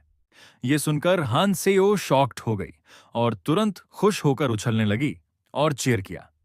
सुबिन भी रिलीफ में थी क्योंकि अब हान सेओ का रोना खत्म हो गया था। डैन ने माइंड में सोचा कि अब वो लोग आइसक्रीम फेस्टिवल जाने वाले हैं जो ओरिजिनल कॉमिक स्टोरी लाइन में कभी हुआ ही नहीं था। इसलिए उसे वरी थी कि कहीं कोई नई मुसीबत ना आ जाए। इधर हारू की दोस्त चयुन भी वहीं एडवर्टाइजमेंट पकड़कर एक्साइटेड थी कि आइसक्रीम फेस्टिवल में जाना कितना फन होगा। कुछ घंटे बाद सीन शिफ्ट होता है फेस्टिवल पर जहां ह्यूज क्राउड था। डैन को शॉक लगा क्योंकि वो इतने लोगों की प्रेजेंस एक्सपेक्ट नहीं कर रहा था। उसके पीछे से हान सियो आई और उसने सरप्राइज एक्सप्रेशन के साथ बोला, तुम हमेशा ब्लैक कपड़े क्यों पहनते हो? डैन ने कॉन्फिडेंटली जवाब दिया, क्योंकि ब्लैक एक आदमी का कलर होता है। यह सुनकर हान सेओ जोर से हंसने लगी और अपना आइसक्रीम एंजॉय किया। उसी पल डैन ने नोटिस किया कि उसकी स्माइल कितनी ब्राइट है और उससे खुशी हुई कि वो उस पर ट्रस्ट करती है और फ्रीली एंजॉय कर रही है। सोचा कि शायद आज का दिन फेस्टिवल में जेन्युइनली हैप्पी होगा। हान सेओ एक स्टॉल से दूसरे स्टॉल तक भाग रही थी और हर नए फ्लेवर को एंजॉय कर रही थी जैसे एक बच्ची हो। ये देख सुबिन भी सॉफ्टली स्माइल करती रही। सुबिन ने एक चेहरा छुपाने वाला फिल्टर लगा रखा था क्योंकि बैंक अटैक वाली लाइव स्ट्रीम में उसका चेहरा रिवील हो चुका था। फिर डैन ने भी अलग फ्लेवर्स टेस्ट करने स्टार्ट किए और उसे एक आइसक्रीम फ्लेवर इतना पसंद आया कि उसने सुबिन को भी जरूर टेस्ट करने को बोला। उसने अपनी स्पून में थोड़ा उठाया और डायरेक्टली सुबिन के माउथ के सामने होल्ड कर दिया। सुबिन एकदम रेड हो गई और नर्वस थी। तब हान सेओ ने कैजुअली बोला, इतनी देर क्यों लगा रही हो, जल्दी टेस्ट करो। सुबिन नर्वस थी और सोच रही थी कि अगर उसने स्पून को टच किया तो इनडायरेक्टली वो डैन को किस करेगी। लेकिन लास्ट में उसने स्पून से आइसक्रीम ट्राई किया और एम्बैरेसमेंट भूलकर सिर्फ खुशी महसूस की। कितना टेस्टी था। उधर हान सेओ कंटिन्यूअस खाती जा रही थी और जैसे ही अपना आइसक्रीम फिनिश किया वो डायरेक्टली नेक्स्ट स्टॉल भाग गई। ये स्टॉल मैंगो फ्लेवर वाला था और वहीं उसकी आंख लिटरली शाइन करने लगी। उसने वेंडर से जल्दी से एक कोन मांग ली। डैन और सुबिन भी कैजुअली उसके पीछे आए। वेंडर ने उन्हें देखा और बोला, कितनी प्यारी फैमिली है तुम्हारी और कितनी क्यूट और एनर्जेटिक बेटी है। यह सुनकर डैन ने थोड़ी ऑकवर्ड स्माइल दी। सुबिन एम्बैरेस्ड हो गई, लेकिन हान सेओ ने तुरंत मस्ती में बोला, शायद वेंडर तुम्हें बड़े इंसान की तरह देख रहा है, इसलिए हमें फैमिली समझ रहा है। डैन ने टीज करते हुए जवाब दिया, नहीं, शायद तुम्हारी शॉर्ट हाइट की वजह से तुम एक छोटी बच्ची लग रही हो। यह सुनकर हान सेओ गुस्सा हो गई। वेंडर मीनवाइल उन्हें एक बड़ा कॉम्बो पैक दिया जिसमें एक कोन और 2 कप्स मैंगो फ्लेवर के थे। डैन ने थैंकफुल होकर कहा कि गुड आइडिया है। हान सेओ ने प्राउडली बोला, ऑफ कोर्स, मैं मैंगो आर्मी की लीडर हूं और मैंगो आइसक्रीम तो लेना ही था। लेकिन जैसे ही उसने मैंगो आर्मी कहा, वेंडर ने एक अजीब हंसी के साथ अपनी बैग दिखाई, जिसमें इगोस्टिक का फेस और मैंगो ड्रॉज बने थे। वेंडर ने बोला, क्या आपको यह पसंद है? क्योंकि मैं भी मैंगो आर्मी का फैन हूं और ये सब मैंगो स्टिक के लिए है। इगोस्टिक शॉक हो गया कि कोई उसके विलन फेस का यूज ऐसे कर रहा है। आगे तीनों ने मजे किए और फेस्टिवल के अलग अलग स्टॉल्स ट्राई किए। बहुत सारी आइसक्रीम्स खाई। आगे चलकर इगोस्टिक ने एक डार्ट गेम स्टॉल देखा और बोला, हंसेओ, पहले मैं डार्ट फेंकने में मास्टर था, पता है ना? चल मैं दिखाता हूं तुम्हें मेरे अमेजिंग स्किल्स। तभी हानसेओ ने सस्पिशियसली उससे पूछा कि क्या वो डार्ट गेम में जीतने के लिए सीक्रेटली टेलीकिनेसिस यूज करने का प्लान बना रहा है। डैन ने सोचा कि यह बात सच भी है, लेकिन डायरेक्टली एक्सेप्ट करने की जगह वो प्रिटेंड करने लगा कि वो एक्सपर्ट है। आगे वो उस स्टॉल पर गए। गेम के रूल्स एक्सप्लेन हुए कि अगर प्लेयर 10 डार्ट से 10 बैलून फोड़ देता है तो उसे रिवॉर्ड में एक टॉवर आइसक्रीम मिलेगा जिसमें 10 स्कूप्स होंगे। हांसियो ने बोला कि उसे आइसक्रीम नहीं चाहिए, उसे तो सेकंड प्लेस का प्राइज ज्यादा पसंद है, वो टेडी बेयर। इस पर डैन ने एक डार्ट उठाकर स्टॉल वाली लड़की से कंफर्म किया कि अगर वो 10 डार्ट्स से 10 बलून्स फोड़ दे तो क्या आइसक्रीम की जगह टेडी ले सकता है। वेंडर ने कंफर्म किया, हाँ। ये सुनकर डैन ज्यादा मोटिवेटेड फील करने लगा और प्राउडली बोला कि अब वो अपना कूल साइड दिखाएगा। ध्यान से देखना। वो पोजीशन लेकर डार्ट्स थ्रो करने ही वाला था कि उसके साइड एक अननोन लड़की आई और उस वेंडर से पूछा कि प्ले करने का प्राइस क्या है। डैन को वो लड़की फेमिलियर लगी। थोड़ा ऑब्जर्व करने के बाद उसने शौक में महसूस किया कि वो कोई और नहीं बल्कि चयुन थी, स्टारडस्ट की दोस्त। और तभी चयुन ने एक चमकती हुई स्माइल के साथ बुलाया, देखो, अगर जीतेंगे तो एक टॉवर आइसक्रीम का मिल रहा है। तभी एक और वॉइस आई जो डैन के लिए बहुत ही फेमिलियर थी। उसने आवाज सुनी तो जैसे वो फ्रीज हो गया। ये देखकर हानसेओ ने उससे पुश किया और कहा, तुम चुप क्यों हो, बस डार्ट थ्रो करो। तब सबने देखा कि अप्रोचिंग लड़की और कोई नहीं बल्कि खुद हारू, क्लास ए हेरोइन स्टारडस्ट है। ये देखकर डैन, सुबिन और हानसेओ सब घबरा गए। सब स्टैच्यू की तरह खड़े हो गए। हारू क्लोज आई और जैसे ही उसने टर्न करके डैन की तरफ गहरी नजर से देखा, इगोस्टिक का हार्ट फास्ट धड़कने लगा। उसने सोचा, बस अब मत हो प्लीज, मुझे मत पहचानो। बताया गया कि स्टारडस्ट एक्चुअली अपनी दोस्त चायुन के कहने पर फेस्टिवल आई थी। चायुन ने उसे खींचकर हर आइसक्रीम फ्लेवर खिलाते हुए फेस्टिवल में ले गई। हारू पहले नहीं चाहती थी, लेकिन धीरे धीरे आइसक्रीम खाते खाते खुश होने लगी। इस वजह से चायुन भी खुश थी, क्योंकि हारू दोबारा स्माइल कर रही थी। लेकिन एक मैंगो फ्लेवर स्टॉल पर प्रॉब्लम आई, क्योंकि वेंडर ने मैंगो स्टिक का फोटो पीछे लगा रखा था। यह देखकर हारू का ब्राइट फेस दोबारा स्ट्रेस और गुस्से में बदल गया। जबकि चायुन एगोस्टिक की फैन निकली और उस वेंडर की फालतू बातें सुनकर वो खुश हो गई। फिर दोनों दोस्त और स्टॉल्स पर गए। हारू अब थोड़ी रिलैक्स मोड में आ गई और उसने सोचा, काफी समय बाद मैं ऐसे पीसफुल महसूस कर रही हूं। ये उसके लिए एक रिमाइंडर था कि एक दिन ऑर्डिनरी भी हो सकता है। तभी दोनों आइसक्रीम खाकर डार्ट गेम वाले स्टॉल पर पहुंचे और तभी वो इगोस्टिक की टीम से मिले। ये एग्जैक्ट वही स्टॉल था जहां इगोस्टिक फ्रीज हो चुका था। हारू उन्हें देखकर बस ये सोच रही थी कि स्टॉल पर सिर्फ एक फैमिली खड़ी है, क्योंकि वेंडर ने पहले कहा था कि वो एक फैमिली है। हारू को थोड़ा अजीब लगा कि बच्ची जैसी लड़की, मतलब हानसेओ के बाल सिल्वर हैं, जबकि उसके पेरेंट्स के बाल वैसे नहीं हैं। लेकिन सबसे ज्यादा ध्यान उसने डैन पर दिया, क्योंकि उसे उसका फेस कहीं देखा हुआ लगा। चयुन ने हारू को मोटिवेट किया, कम ऑन, तुम जरूर कर लोगी, डार्ट थ्रो करो। हारू ने कंसंट्रेट करके डार्ट थ्रो किया और बलून फोड़ दिया। चयोन एक्साइटेड हो गई और क्लैप की। डैन सीक्रेटली ऑब्जर्व कर रहा था और सोचा, स्टारडस्ट के पावर्स तो फ्लाइंग और स्ट्रेंथ थे, पर कैसे ये छोटी सी डार्ट थ्रो भी इतनी पावरफुल और प्रिसाइज निकली। उसने रियलाइज किया कि स्टारडस्ट की पावर टाइम के साथ और स्ट्रॉन्गर होती जा रही है। उसने सोचा कि फ्यूचर में वो एक अनइमेजिनेबल लेवल की स्ट्रेंथ पालेगी। इसी रीजन से उसकी नींद और भी उड़ गई। फिर भी रियल डर यह था कि स्टारडस्ट के पास एक सिक्स्थ सेंस होता है जो एबनॉर्मल चीजें डिटेक्ट कराता है। डैन ने सोचा, अगर उसका सिक्स्थ सेंस एक्टिवेट हो गया और वो उसे पहचान गई कि वो इगोस्टिक ही है सिविल ड्रेस में, तो उसका एंड है। फिर उसका अरेस्ट होगा, उसके साथ हानसेओ और सुबिन भी पकड़ी जाएंगी। उसने इमेजिनेशन में एक डिजास्टरस सीन पिक्चर कर लिया। लेकिन हारू बस डार्ट गेम में फोकस्ड रही। उसने सभी 10 बलून्स फोड़ दिए। चयुन ने क्लैप किया और खुशी से चिल्लाई, 10 में से 10। उसे एक बड़ा रिवॉर्ड ट्रॉफी मिला, 10 स्कूप आइसक्रीम टॉवर। फिर वेंडर ने नर्वस डैन से पूछा, तुम रेडी हो डार्ट थ्रो करने के लिए? इगोस्टिक ने एक्टिंग करते हुए एक्सक्यूज दिया कि उसने डिस्ट्रैक्शन फेस की थी, क्योंकि साइड वाली लड़की मतलब हारू ने ऑसम परफॉर्मेंस दी। लेकिन अब उसका टर्न है। उसने प्ले किया और बोला, ध्यान से देखो, अब मैं दिखाऊंगा स्किल्स। हानसियो एक्टिंग में सपोर्ट करते हुए बोली, हाँ हाँ, अभी थ्रो करो तुम।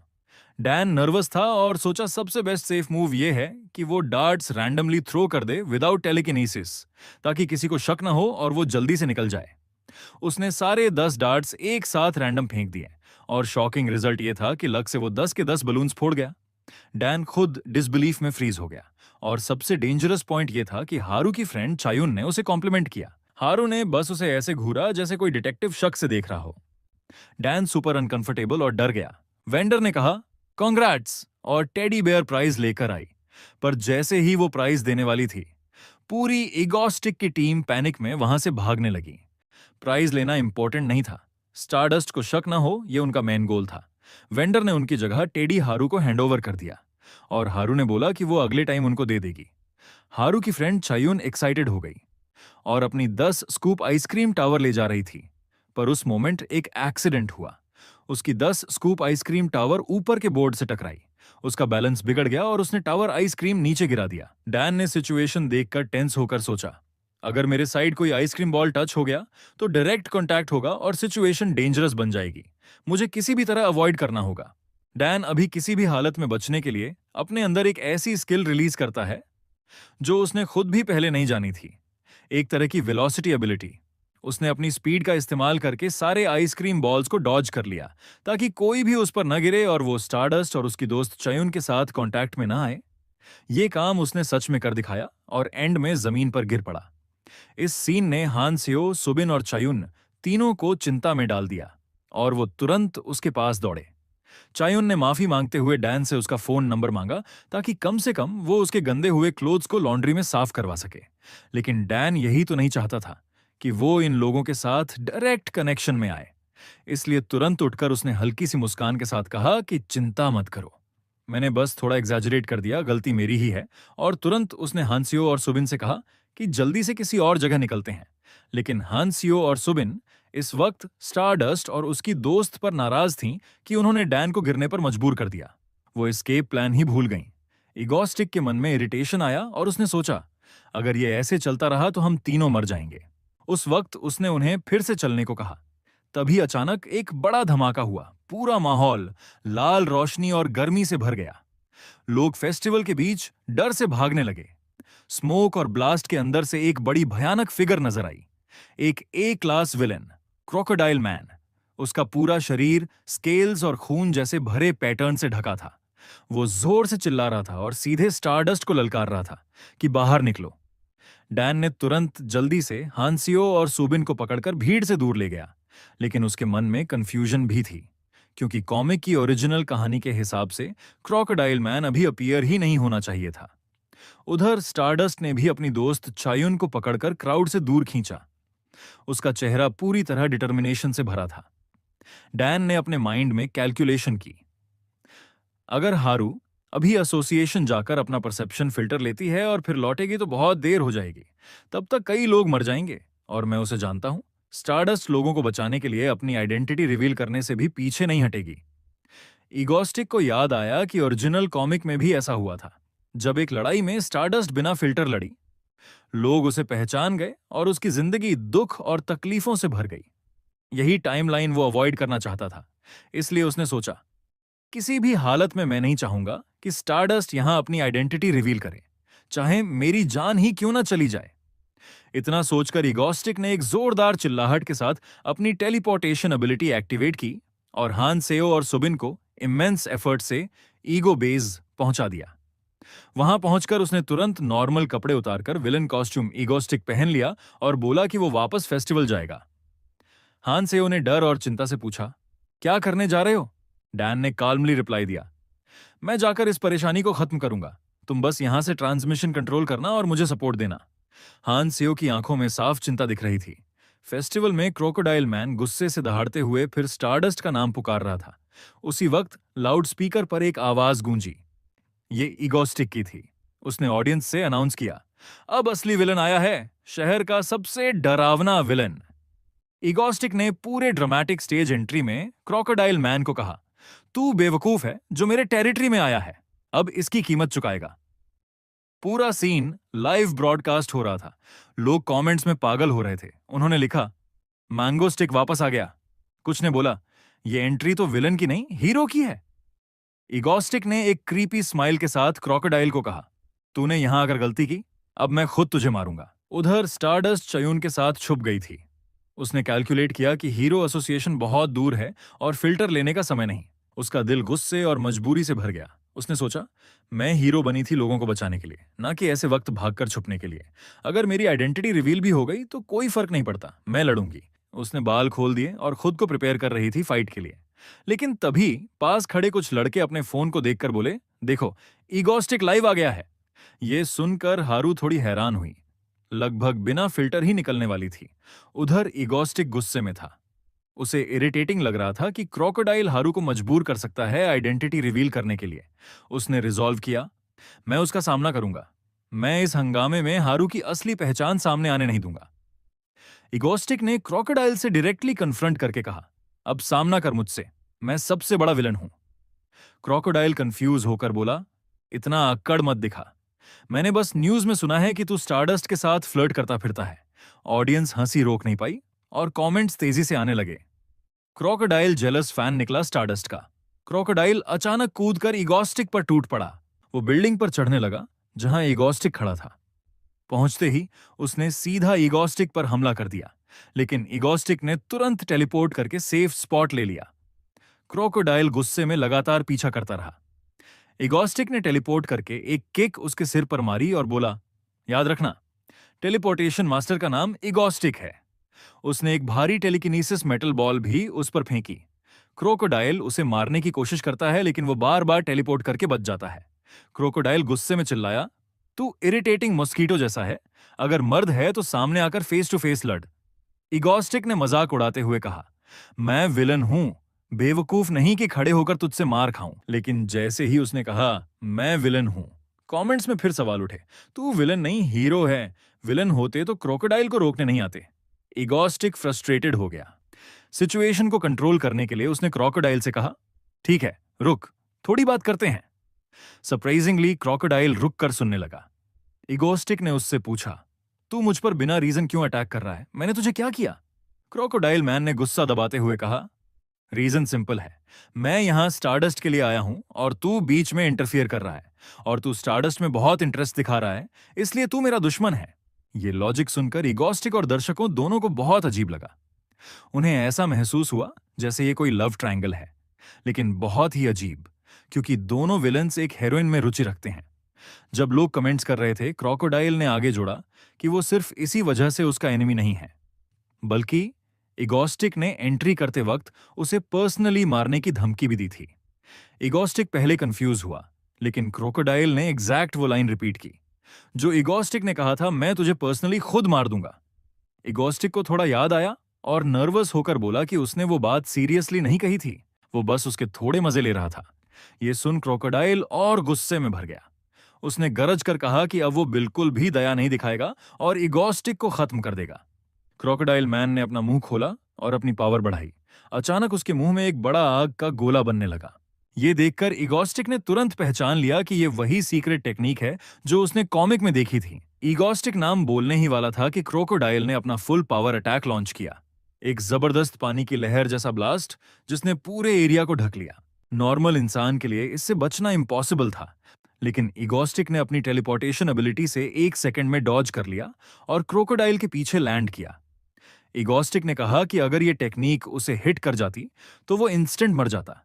क्रोकोडाइल ने हंसते हुए पूछा, क्या तुम सच में डर गए? तभी ईगोस्टिक ने टेलीपोर्टेशन से एक बड़ी पोटली निकाली, जिसमें से उसने कई हथियार बाहर निकाले और सारे हथियार टेलीकिनेसिस से हवा में उठा दिए। सबको क्रोकोडाइल की तरफ एम करते हुए ईगोस्टिक ने कहा, यह तुम्हारा अंत है, और उसने अपना फिस्ट दबाया। अचानक सभी हथियार फायर करने लगे और क्रोकोडाइल पर लगातार गोलियों की तेज बारिश होने लगी। काफी देर तक लगातार फायरिंग होती रही। इगोस्टिक दूर हटकर देख रहा था, क्यूरियोसिटी से सोचते हुए कि शायद उसने फाइनली इस बास्टर्ड को खत्म कर डाला। लेकिन ऐसा नहीं हुआ। एक जोरदार चिल्लाहट के साथ क्रोकोडाइल ने पूरा स्मोक हटा दिया। उसने चिल्लाकर कहा कि साधारण गोलियां कभी उसकी स्किन में घुस नहीं सकती। इगोस्टिक अपनी कैमरा ट्रांसमिशन मेंटेन करते हुए मास्क एडजस्ट करता है ताकि असली चेहरा नजर ना आए। उसने स्काई में टेलीपोर्ट करके एक नया मास्क पहना और क्रोकोडाइल से कहा कि वह कभी उसे गोलियों से हराने के बारे में सोच भी नहीं रहा था। वो तो महज डिस्ट्रैक्शन था, ताकि क्रोकोडाइल गार्ड डाउन कर दे। उसी समय उसने एक ग्लोविंग बॉल ऑर्गेनिज्म क्रोकोडाइल की तरफ लॉन्च किया। क्रोकोडाइल गुस्से में इगोस्टिक को इंसल्ट करने लगा। इसी वजह से उसकी आंखें उस ग्लोविंग बॉल को नहीं देख पाईं और वो आसानी से उसके मुंह के अंदर चली गई और तुरंत उसके अंदर ह्यूज एक्सप्लोजन हुआ। क्रोकोडाइल के शरीर के अंदर कई बार ब्लास्ट्स हुए और ईगोस्टिक ने एक टेलीकिनेटिक बाइंड डालकर उसे रोका ताकि वह भाग ना पाए और ज्यादा डैमेज खाए। क्रोकोडाइल दर्द झेल नहीं पाया, उसका बॉडी अंदर से नष्ट होने लगा। आखिरी बार वो लड़खड़ाते हुए ईगोस्टिक की तरफ बढ़ा, मगर एक्सट्रीम इंजरीज ने उसे कोलैप्स कर दिया। उसके वाइटल साइंस खत्म हो गए। दर्शक कमेंट्स में चीयर कर रहे थे, मैंगोस्टिक एक रियल हीरो है। लेकिन जैसे ही फाइट खत्म हुई, टेलीकिनेसिस से उड़े सारे हथियार जमीन पर गिर गए। इगोस्टिक का बॉडी भी कांपने लगा। उसने खुद को इमरजेंसी टेलीपोर्ट करके ग्राउंड पर गिरा लिया। अब वो चक्कर और थकान में था। फिर भी उसने जमीन पर पड़े सारे हथियार खुद इकट्ठा करने शुरू किए ताकि कोई उन्हें चुरा न ले। वो खुद से गुस्से में सोच रहा था, मेरे शरीर की शक्ति खत्म हो चुकी है। बस इतना एनर्जी बचा है कि फोन को फ्लोट कर सकूं और ट्रांसमिशन कंटिन्यू करूं। उसने फोन उठाया और कमेंट्स रीड किए। लोग उत्साहित होकर लिख रहे थे, एक और जबरदस्त इवेंट। इगोस्टिक ने फिर एक ए क्लास विलन को हराया। वो तो एक ए क्लास हीरो से भी बेहतर है। इगोस्टिक नर्वस होकर कैमरा की तरफ बोला, सब लोग ध्यान से सुनो, मैं यहां सिर्फ इसलिए आया हूं क्योंकि मुझे वो क्रोकोडाइल कमीना बिल्कुल पसंद नहीं है। उसने स्पेक्टेटर से कहा, प्लीज गलत मत समझो, मैं स्टारडस्ट को बचाने नहीं आया। लेकिन ऑब्वियसली किसी ने भी इस बात पर भरोसा नहीं किया। तभी एक गोल्डन लाइट स्काई में दिखाई दी और स्टारडस्ट अपना हीरो कॉस्ट्यूम और परसेप्शन फिल्टर के साथ उतरी। यह साफ था कि वो हीरो एसोसिएशन से पूरी तरह तैयार होकर लौटी है। उसने इगोस्टिक से पूछा, क्या तुमने क्रोकोडाइल मैन को खत्म किया? इगोस्टिक ने सस्पेंस और अपनी थकान छुपाते हुए कामली कहा, हां, लेकिन सिर्फ इसीलिए क्योंकि वो इरिटेटिंग था और मेरे रास्ते में आ गया। स्टारडस्ट ने हैरान होकर पूछा, पर तुम विलन होकर किसी और विलन को क्यों मारोगे? इगोस्टिक ने कॉन्फिडेंट होकर जवाब दिया, सिंपल, उस क्रोकोडाइल ने बार बार अनोइंग बातें की। बोल रहा था कि मैं तुम्हारे साथ फ्लर्ट करता हूं। उसने मुझे इरिटेट किया, इसलिए उसे एलिमिनेट करना पड़ा। स्टारडस्ट को यह सुनकर और गुस्सा आया। इगोस्टिक ने फिर ट्रांसमिशन म्यूट किया और काल्म टोन में स्टारडस्ट से कहा, कभी दोबारा आज की तरह अपनी आइडेंटिटी रिवील करने की सोचना भी मत। अगर पब्लिक तुम्हें सिविल रूप में पहचान गई तो तुम्हारी लाइफ एक नाइटमेयर बन जाएगी। स्टारडस्ट आंखें खोलकर शॉक में रह गई। ये वही एग्जैक्ट बात थी जो वो फेस्टिवल शुरू होने से पहले सोच रही थी। इगोस्टिक ने दोबारा ऑडियो चालू किया और लाइव ऑडियंस से बोला, बस अब मैं ब्रॉडकास्ट एंड कर रहा हूं, अगले मंथ एक एक्साइटिंग इवेंट के लिए तैयार रहना। फिर वो टेलीपोर्ट करके वहां से गायब हो गया। स्टारडस्ट उसे रोक नहीं पाई, बस चुपचाप खड़ी उसकी गायब होती जगह को देखती रही। ग्राउंड पर गिरे मास्क को उठाकर उसने सोचा, ये विलन मुझे कैसे जानता था कि मैं आइडेंटिटी रिवील करने वाली थी? असल में वो है कौन? उसके फेस पर थोड़ी कंफ्यूजन थी। उधर इगोस्टिक अपने ईगो बेस वापस पहुंचा। वहां पहुंचते ही वह घुटनों पर गिर गया। उसके मुंह से खून निकलने लगा और आंखें खाली सी लग रही थीं। उसका शरीर पूरी तरह इंजर्ड था। यह साफ था कि फाइट के दौरान उसने बहुत एक्सट्रीम दर्द सहा था और सिर्फ अपनी विल पावर के जरिए टेलीपोर्ट करके बेस तक पहुंचा था। और आखिरकार वो कोलैप्स कर गया। हानसेओ और सुबिन दौड़कर आईं और चिंता में उसकी मदद करने लगीं। इस तरह दोनों ग्रुप्स का एक और कठिन दिन खत्म हुआ। कुछ दिनों बाद हारू अपने घर पर कंप्यूटर इस्तेमाल कर रही थी। वो ऑनलाइन कमेंट्स पढ़ रही थी। वो कई समाचार पत्र के लेख और लोगों की राय देख रही थी, जहां लगभग हर कोई इगोस्टिक की तारीफ कर रहा था। लोग उसे असली हीरोज से बेहतर बता रहे थे। कुछ तो उसे मैंगोस्टिक भी बुलाने लगे थे। ये सब देखकर स्टारडस्ट को यकीन नहीं हो रहा था। उसका सिर दर्द करने लगा क्योंकि इंटरनेट पर उसे हर जगह इगोस्टिक के बारे में पॉजिटिव बातें ही दिखाई दे रही थीं। उसने जैसे जैसे और जानकारी खोजी, उसे एक चीज दिखी जिसने उसे और शॉक कर दिया। एक फोरम में किसी यूजर ने लिखा था, आजकल के हीरोज करते क्या हैं जब मैंगोस्टिक, जो खुद को विलन कहता है, उनसे बेहतर काम कर रहा है। इस पोस्ट को हजारों लोगों ने पसंद किया था और बहुत से लोग कमेंट्स में ईगोस्टिक के लिए एक्साइटमेंट दिखा रहे थे। कई लोग तो ईगोस्टिक के एनिमेशंस और मीम्स बना रहे थे, उसे मैंगोस्टिक डांसिंग कहते हुए पोस्ट कर रहे थे। ये सब देखकर स्टारडस्ट को और गुस्सा आया। उसने गुस्से में कंप्यूटर बंद किया और अपनी बेड पर गिरकर लंबी सांस ली, कहते हुए, आजकल सबको ईगोस्टिक पसंद है, बस मुझे छोड़कर। यहां तक कि मेरी दोस्त चयुन भी उसे क्यूट कह रही थी जब उसने आइसक्रीम फेस्टिवल में मैंगो स्टिक कार्टून देखा था। लेकिन जैसे ही उसने फेस्टिवल याद किया, इगोस्टिक की वो बातें उसके दिमाग में गूंजने लगीं। अपनी आइडेंटिटी रिवील करने की सोचना भी मत। अगर पब्लिक तुम्हें सिविल रूप में पहचान गई तो तुम्हारी लाइफ एक नाइटमेयर बन जाएगी। ये शब्द उसके दिमाग में गहराई तक बैठ गए और उसने पहली बार सोचना शुरू किया कि शायद लोगों का ईगोस्टिक के बारे में नजरिया सही है और उसने ही उसे गलत समझा था। इसी वक्त सीन बदलता है और ईगो बेस दिखाई जाती है, जहां ईगोस्टिक रिकवरी कैप्सूल में बेहोश था। कैप्सूल के बाहर हान सियो खड़ी थी, जो गुस्से में स्टारडस्ट को कोस रही थी। वो बोल रही थी कि अगर वो हीरो नहीं होती तो डैन इस हालत में नहीं होता। जैसे ही वो गुस्से में थी, कैप्सूल से हल्की सी कांच पर टैप की आवाज आई। वो आवाज इगोस्टिक की थी, जो अब होश में था और मुस्कुराते हुए हान सेओ और सुबिन दोनों को देख रहा था। उसने हंसते हुए पूछा, तुम दोनों ऐसी चिंता वाली शक्लें क्यों बनाए खड़ी हो? दोनों की आंखों में आंसू थे। हान सेओ तुरंत कैप्सूल खोलती है और इगोस्टिक को गले लगा लेती है। उसके सीने में सिर रखकर रोने लगती है। वो इमोशन से भर गई थी, कहते हुए कि उसे डर था कि वो कभी होश में नहीं आएगा। इगोस्टिक हल्की मुस्कान के साथ उसे शांत करता है और कहता है कि अब सब ठीक है। कुछ समय बाद तीनों साथ बैठकर खाना खा रहे थे। इगोस्टिक अपने मन में सोच रहा था कि वो 3 दिन तक अनकॉन्शियस क्यों रहा। उसे एहसास हुआ कि फेस्टिवल के दौरान उसने बार बार टेलीपोर्टेशन और टेलीकिनेसिस का इस्तेमाल किया था, जिससे उसका शरीर थक कर टूट गया होगा। इसी बीच हान सियो ने नाराज होकर कहा, आगे से अपने शरीर का ध्यान रखो, अब और ऐसा नहीं होना चाहिए। डैन ने गंभीरता से उसकी बात मान ली और मन ही मन सोचा कि उसे अच्छा लगा कि हान सेओ उसके लिए रोई थी। उसने मन में स्वीकार किया कि शायद साथ वक्त बिताने का असर यह था कि अब वे और करीब हो गए हैं। दूसरी तरफ सुबिन ने पूछा, तुमने उस क्रोकोडाइल मैन से लड़ाई क्यों की? अब लोग तुम्हें हीरो समझने लगे हैं। हान सेओ ने तुरंत हामी भरी और कहा, सही कह रही है सुबिन, तुम सिर्फ बातों में विलन कहलाते हो, लेकिन काम हीरो जैसा करते हो। इगोस्टिक ने शांति से कहा, मुझे लड़ना जरूरी था क्योंकि अगर मैं वहां नहीं होता तो स्टारडस्ट का भविष्य बर्बाद हो जाता। सेओयुन ने पूछा, वो कैसे? डैन ने समझाया, अगर किसी हीरो की पहचान सबके सामने आ गई तो उसकी पूरी पर्सनल लाइफ खत्म हो जाती है। विलेंस उसे ढूंढते रहेंगे और हमला करेंगे। यही दुनिया का बैलेंस बिगाड़ देगा। ज्यादातर लोग सुपर पावर पाकर विलेंस बनते हैं क्योंकि हीरो बनने का मतलब है बिना इनाम के संघर्ष करना। उसने आगे कहा, देखो, इस शहर में क्लास ए हीरो बस 3 हैं, स्टारडस्ट, साइकिल और शैडो वॉकर। लेकिन विलन की गिनती इतनी ज्यादा है कि कोई उनका सही नंबर तक नहीं जानता। हान सेओ ने गुस्से में कहा, विलन्स को हराकर तुम खुद एक डार्क हीरो बनते जा रहे हो, इसका क्या मतलब है? इगोस्टिक ने जवाब दिया, मुझे हीरो बनने में कोई दिलचस्पी नहीं। मैं ये इसलिए कर रहा हूं ताकि मेरा देश विलन्स द्वारा तबाह ना हो। मैं नहीं चाहता कि मेरा घर बर्बाद हो। हांसियो ने तीखी आवाज में कहा, झूठ बोल रहे हो।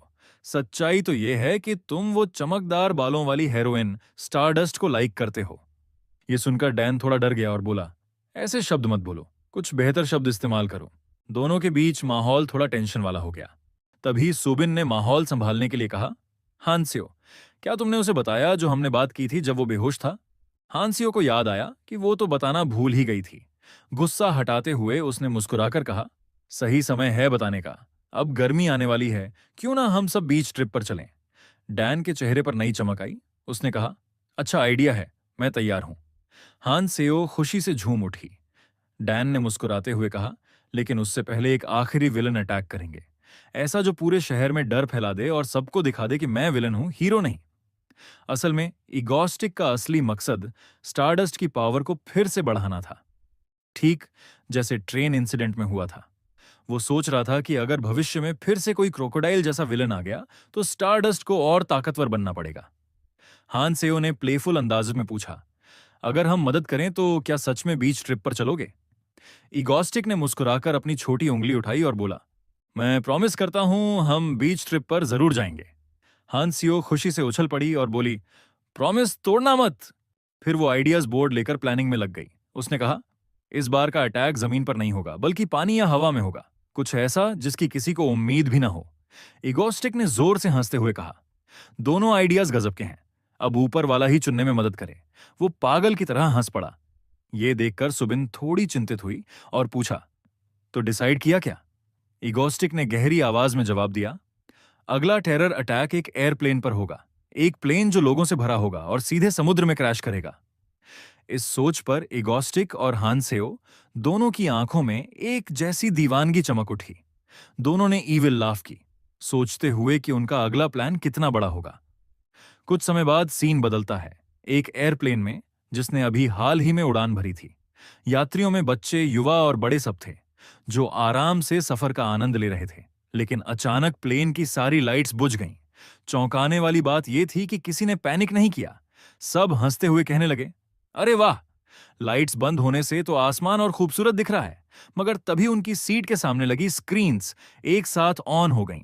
पहले कोई इमेज नहीं आई, लेकिन फिर अचानक एक टेक्स्ट उभरा जिस पर लिखा था, इगोस्टिक की लाइव शुरू होने वाली है। और जैसे ही ये टेक्स्ट सामने आया, उसी वक्त एक आवाज भी सुनाई देने लगी। एक आवाज जो हर किसी को बहुत जानी पहचानी लगी। वो आवाज थी हमारे प्रोटैगनिस्ट इगोस्टिक की। उसने काल्म लेकिन डरावनी टोन में कहा कि अब शुरू होगा तुम्हारी जिंदगी का सबसे बड़ा एग्जाम, एक ऐसा टेस्ट जो 25,000 फीट की ऊंचाई पर होगा, जिसमें भरपूर एंटरटेनमेंट और थ्रिल मिलेगा। उस वक्त पैसेंजर्स ये सुनकर पहले तो कंफ्यूज्ड हुए, फिर गुस्से में भर गए। उन्होंने लाउडली डिमांड किया कि एयरलाइन कंपनी एक्सप्लेन करे आखिर ये क्या चल रहा है। लेकिन इगोस्टिक की आवाज स्क्रीन्स में फिर गूंजी। उसने शांति से कहा, ध्यान से सुनो, इस एयरप्लेन में एक बॉम्ब लगाया गया है, बहुत ही चालाकी से छुपाया गया बॉम्ब, जो किसी भी वक्त एक्सप्लोड हो सकता है। तो रेडी हो जाओ अपने एग्जाम के लिए। जैसे ही यह अनाउंसमेंट खत्म हुआ, पूरे कैबिन में चीखें और घबराहट फैल गई। लोग एक दूसरे को पकड़कर रोने लगे। प्लेन का माहौल पूरी तरह केओस में बदल गया। इगोस्टिक के लिए ये सारी चीखें और डर उसकी मस्त और सही तालमेल वाली धुन जैसी लग रही थीं।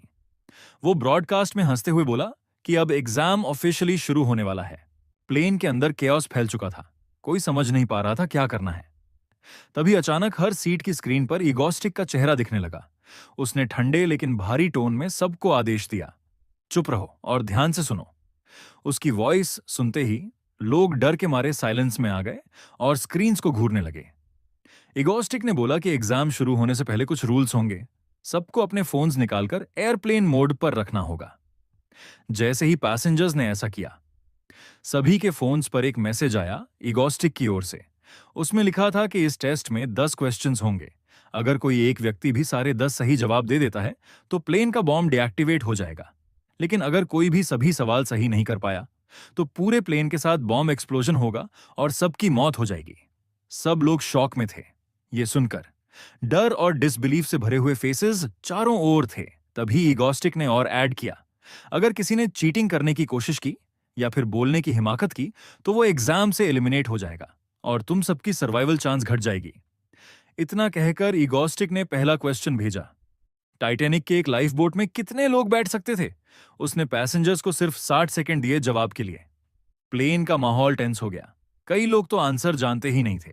कुछ चुपके से दूसरों की स्क्रीन देखने लगे ताकि कॉपी कर सकें। लेकिन इगोस्टिक क्लेवर था। उसने पहले से सर्वेलेंस लगा रखा था और सारे चीटर्स को डिटेक्ट कर लिया। जो भी चीटिंग या बात करता मिला, इंस्टेंटली एलिमिनेट कर दिया गया। उसकी आवाज में कोई दया नहीं थी। ये सब लाइव ब्रॉडकास्ट हो रहा था और व्यूअर्स कमेंट कर रहे थे, कितना क्रूएल विलेन है। इगोस्टिक बिल्कुल वही विलेन इमेज बना रहा था जो वो चाहता था। 60 सेकंड पूरे होने के बाद इगोस्टिक ने अनाउंस किया, सही जवाब है। 9 लोग एक लाइफ बोट में। जिन्होंने गलत उत्तर दिया उन सबको एलिमिनेट कर दिया गया। वो जोर से हंसा और बोला, ये तो इजी क्वेश्चन था। उसकी चाइल्ड लाइक डरावनी हंसी सबको और डरा रही थी। फिर उसने एक एक क्वेश्चन भेजना जारी रखा। हर गलत आंसर देने वाले को एलिमिनेट करता गया। जो चीटिंग करते हुए पकड़े गए उन्हें बिना वार्निंग एलिमिनेट कर दिया गया। हर बार उसके आवाज में और थ्रिल भरता चला गया। लोगों का डर और उम्मीद छोड़ देना देखकर इगोस्टिक और ज्यादा एक्साइटेड होता गया। कुछ पैसेंजर्स रिलीफ में थे क्योंकि वो सही कर रहे थे। उन्हें उम्मीद थी कि शायद वो सबको बचा लेंगे। मगर इगोस्टिक हर सेकंड उनकी उम्मीदों से खेल रहा था। उसकी वॉइस में एक्साइटमेंट साफ सुनाई दे रही थी। उधर दूसरी ओर स्टारडस्ट हीरोज एसोसिएशन पहुंची। उसने ऑफिशियल से पूछा कि ईगोस्टिक ने प्लेन कब हाईजैक किया। उन्होंने झुकी हुई नजरों से जवाब दिया, काफी समय हो चुका है, शायद अब कुछ नहीं किया जा सकता। ये सुनकर स्टारडस्ट गुस्सा हो गई। उसने मुट्ठी से टेबल पर जोर से मारा और चिल्लाई, चाहे जो भी हो, हम कोशिश किए बिना हार नहीं मान सकते। इनोसेंट लोगों को बचाना हमारा काम है। हीरोज एसोसिएशन के लीडर्स ने काम होकर कहा, हमने हार नहीं मानी, बस कहा कि सक्सेस की संभावना कम है। और तभी उन्होंने कहा कि उन्होंने हेल्प के लिए किसी को बुलाया है। तभी दरवाजा खुला और अंदर आया एक ए क्लास हीरो, शैडो वॉकर, जिसे लोग किंग ऑफ द नाइट भी कहते हैं। वो अनॉयड होकर बोला, तुम लोगों ने मेरी नींद खराब कर दी। स्टारडस्ट ने उसे देखते ही मुस्कुरा दिया, क्योंकि उसे एहसास हुआ कि अब थोड़ी आशा बची है। शैडो वॉकर का रिकॉर्ड लेजेंड्स जैसा था। उसने अपने पहले ही मिशन में एक एस क्लास विलेन को हरा दिया था। शैडो वॉकर एक नाइट बेस्ड हीरो था। उसकी पावर्स अंधेरे में बहुत ज्यादा स्ट्रांग थीं, लेकिन दिन के वक्त लड़ाई करने पर उसे बहुत थकान महसूस होती थी। उसने कहा, मैं बस वहां तक जाने में हेल्प करूंगा, फाइट नहीं करूंगा। हीरोज एसोसिएशन ने मान लिया। फिर उसने अपने पावर्स एक्टिवेट किए और स्टारडस्ट को लेकर हवा में उड़ गया, प्लेन की डायरेक्शन में।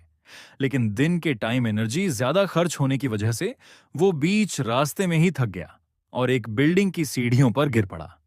स्टारडस्ट ने जल्दी से उसे शुक्रिया कहा और अकेले आगे बढ़ गई। एग्नोस्टिक अपने कैमरों से ये सब देख रहा था। उसके फेस पर संतुष्टि की ईविल स्माइल आई। उसने सोचा, फाइनली मेरी प्लान की मेन कैरेक्टर आ गई। तभी उसने फिर से प्लेन के पैसेंजर्स से बात की। अब फाइनल क्वेश्चन का वक्त आ गया है, लेकिन अब जवाब पूरे प्लेन से नहीं, सिर्फ एक व्यक्ति से आएगा। वो व्यक्ति वही था जिसने पिछले 9 क्वेश्चंस के आंसर्स सही दिए थे। अब उसकी ये गलती पूरे प्लेन की मौत का कारण बन सकती थी। इगोस्टिक ने टीजिंग टोन में कहा, टेंशन मत लो, हम पहले एक छोटा सा इंटरव्यू करते हैं। उसने पूछा, कैसा लग रहा है तुम्हें फाइनल राउंड तक पहुंचकर? अच्छा लग रहा है क्या? वो घबराया हुआ आदमी हांफती आवाज में बोला, इट्स अ ह्यूज रिस्पॉन्सिबिलिटी, थोड़ा डर लग रहा है। इगोस्टिक ये सुनकर जोर से हंसा और बोला, रूल्स याद है ना, तुमने अभी आवाज निकाली, यानी रूल तोड़ा। इसका मतलब तुम एलिमिनेटेड हो। प्लेन के लोग चौंक गए। वो व्यक्ति रोने जैसा हो गया। इगोस्टिक ने फिर आर्टिफिशियल सिंपैथी दिखाते हुए बोला, चलो ठीक है, क्योंकि तुम आखिरी कंटेस्टेंट हो, मैं तुम्हें माफ करता हूं, सब लोग गलतियां करते हैं। वो आदमी रिलीफ में आ गया और लगभग रोते हुए बोला, थैंक यू। प्लेन के पैसेंजर्स को लगा कि अब बचने की उम्मीद है, लेकिन इगोस्टिक फिर जोर से हंसा। वो उस आदमी के टेरिफाइड एक्सप्रेशन पर हंसता रहा। बताया गया कि इगोस्टिक ने पैसेंजर से जो कहा वो पूरी तरह झूठ था। उसने बिना किसी दया के अंतिम कंटेस्टेंट को एलिमिनेट कर दिया। जैसे ही उसने ऐसा किया, प्लेन के अंदर एक ह्यूज एक्सप्लोजन हुआ। एक्सप्लोजन ने पूरे कैबिन को वायलेंटली शेक कर दिया और पैसेंजर्स अलर्ट हो गए। ये बॉम्ब प्लेन के एक विंग में छिपा था और ब्लास्ट के बाद प्लेन तेजी से नीचे शहर या कहें उस आइलैंड की तरफ गिरने लगा जहां प्लेन को उतरना था। इगोस्टिक स्क्रीन पर यह सब देखकर एक डेंजरस स्माइल के साथ सोच रहा था, मैंने अपना काम पूरा कर दिया है, अब स्टारडस्ट का टर्न है जो आगे बढ़कर लोगों को बचाए। उधर स्टारडस्ट ने पूरे मोटिवेशन के साथ रेस्क्यू मिशन शुरू करने की तैयारी की, लेकिन जैसे ही उसने प्लेन को देखा जिसे बचाना था, वो फ्रीज हो गई। उसका चेहरा पूरी तरह फीका पड़ गया। उसके सामने प्लेन सीधा नीचे हाई स्पीड में गिर रहा था और फ्लेम्स से ढका हुआ था। स्टारडस्ट खुद नहीं जानती थी कि वो इस आने वाले डिजास्टर को रोक भी पाएगी या नहीं। उसने कांपती हुई आवाज में अपने ईयर कम्युनिकेटर एक्टिवेट किया और हीरोज एसोसिएशन के प्रेसिडेंट से पूछा, अब हम क्या करेंगे? प्रेसिडेंट ने कहा, हम अब कुछ नहीं कर सकते। अपनी सेफ्टी पर ध्यान दो और प्लेन को गिरने दो, मुझे अन्य मामलों को देखना है। उसने कॉल कट कर दी। यह सुनकर स्टारडस्ट बहुत गुस्से में आ गई। उसने गुस्से में अपनी मुट्ठी बंद की। खुद को पावरलेस महसूस करते हुए घुटनों के बल जमीन पर बैठ गई। उसने कहा, मैंने एक ट्रेन को रोका था जो 100 किलोमीटर प्रति घंटा पर आ रही थी, लेकिन ये तो एक प्लेन है। मेरे पावर्स इसे रोकने के लिए क्लियरली इनसफिशिएंट हैं। उसके दिमाग में उलझन शुरू हो गई। हीरो होने की जिम्मेदारी और ये सोच कि उसकी ताकत कम है। उसके सिर में दर्द शुरू हो गया और पुराने दर्दनाक यादें सामने आ गईं। जब उसके पास कोई पावर नहीं थी और उसके माँ पापा को एक बुरे इंसान ने मार दिया था, तब उसने बदला लेने की कसम खाई थी। इस याद ने उसके गुस्से को और बढ़ा दिया। उसने जमीन पर पंच मारी। अब भले ही उसके पास वो शक्ति थी जो तब नहीं थी, फिर भी वो उसी हेल्पलेस सिचुएशन में थी।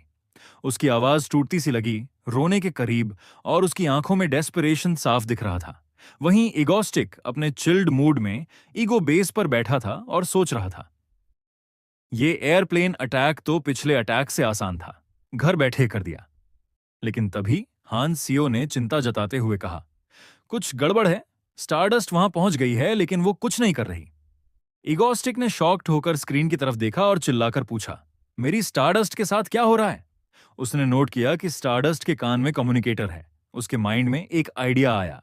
उसने हान सेओ से पूछा, क्या तुम उस कम्युनिकेटर को हैक कर सकती हो? हान सेओ ने कहा, हाँ। इगोस्टिक तुरंत बोला, टाइम वेस्ट मत करो, अभी कनेक्ट करो।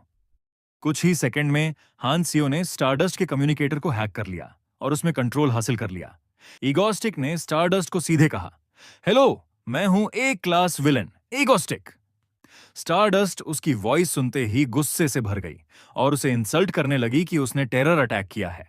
इगोस्टिक ने उसे शांत करते हुए पूछा, क्या तुम यहीं खड़ी प्लेन के क्रैश होने का इंतजार करोगी या जाओगी लोगों को बचाने? स्टारडस्ट ने और गुस्से में कहा, बेवकूफ, तुमने ही प्लेन गिराया है और अब मुझसे उम्मीद कर रहे हो कि मैं इसे रोकूं। ईगोस्टिक ने काल्मली कहा, कोई और नहीं है जो प्लेन को रोक सके, सिर्फ तुम कर सकती हो। स्टारडस्ट ने रोते हुए कहा, इम्पॉसिबल। प्लेन 1000 किलोमीटर प्रति घंटा की स्पीड से गिर रहा है। अगर मैं सामने गई तो मेरा शरीर राख बन जाएगा। और तुम बार बार जोर क्यों दे रहे हो? तुम चाहते हो कि मैं मर जाऊं? ईगोस्टिक ने शांत आवाज में कहा, मेरा पर्पस तुम्हें मारना नहीं है। मैं ट्रस्ट करता हूं कि तुम प्लेन को रोक सकती हो। अपने हाथ और पैरों में पूरी ताकत डालो, उड़ो और टकराकर प्लेन को रोक दो। कोई दूसरा हीरो ये नहीं कर सकता। स्टारडस्ट ने कांपती आवाज में कहा, यह सब क्या चल रहा है? तुम तो एक विलन हो। इगोस्टिक ने शांत आवाज में कहा, मैं तुम्हें क्यों मारना चाहूंगा? स्टारडस्ट के बिना मैं तो बस एक आम विलन हूं। तुम मुझे पूरा करती हो। वो ए क्लास हीरो जिसकी स्ट्रेंथ और कैपेबिलिटी पर मुझे सच में भरोसा है। ये वर्ड्स स्टारडस्ट के दिल के अंदर तक उतर गए। उसकी आंखों में थोड़ी चमक लौटी और उसने धीरे धीरे उठना शुरू किया। अब उसके चेहरे पर डर नहीं बल्कि डिटर्मिनेशन दिख रहा था। उसने कम्युनिकेटर निकाला और इगोस्टिक से कहा, शायद ये कोई चाल है मुझे मरवाने की, फिर भी मैं प्लेन रोकने जाऊंगी। उसने कम्युनिकेटर तोड़ दिया और जिस बिल्डिंग पर खड़ी थी वहीं से कूद कर उड़ गई, अपने हाथ पैरों में पूरी ताकत भरते हुए। उसका एक ही मकसद था, प्लेन को रोकना और उसमें बैठे लोगों को बचाना। जैसे जैसे वो प्लेन के करीब आई, उसके मन में एक ही ख्याल था, अगर मैंने कुछ नहीं किया तो इन पैसेंजर्स की मौत का पछतावा मुझे पूरी जिंदगी खाएगा।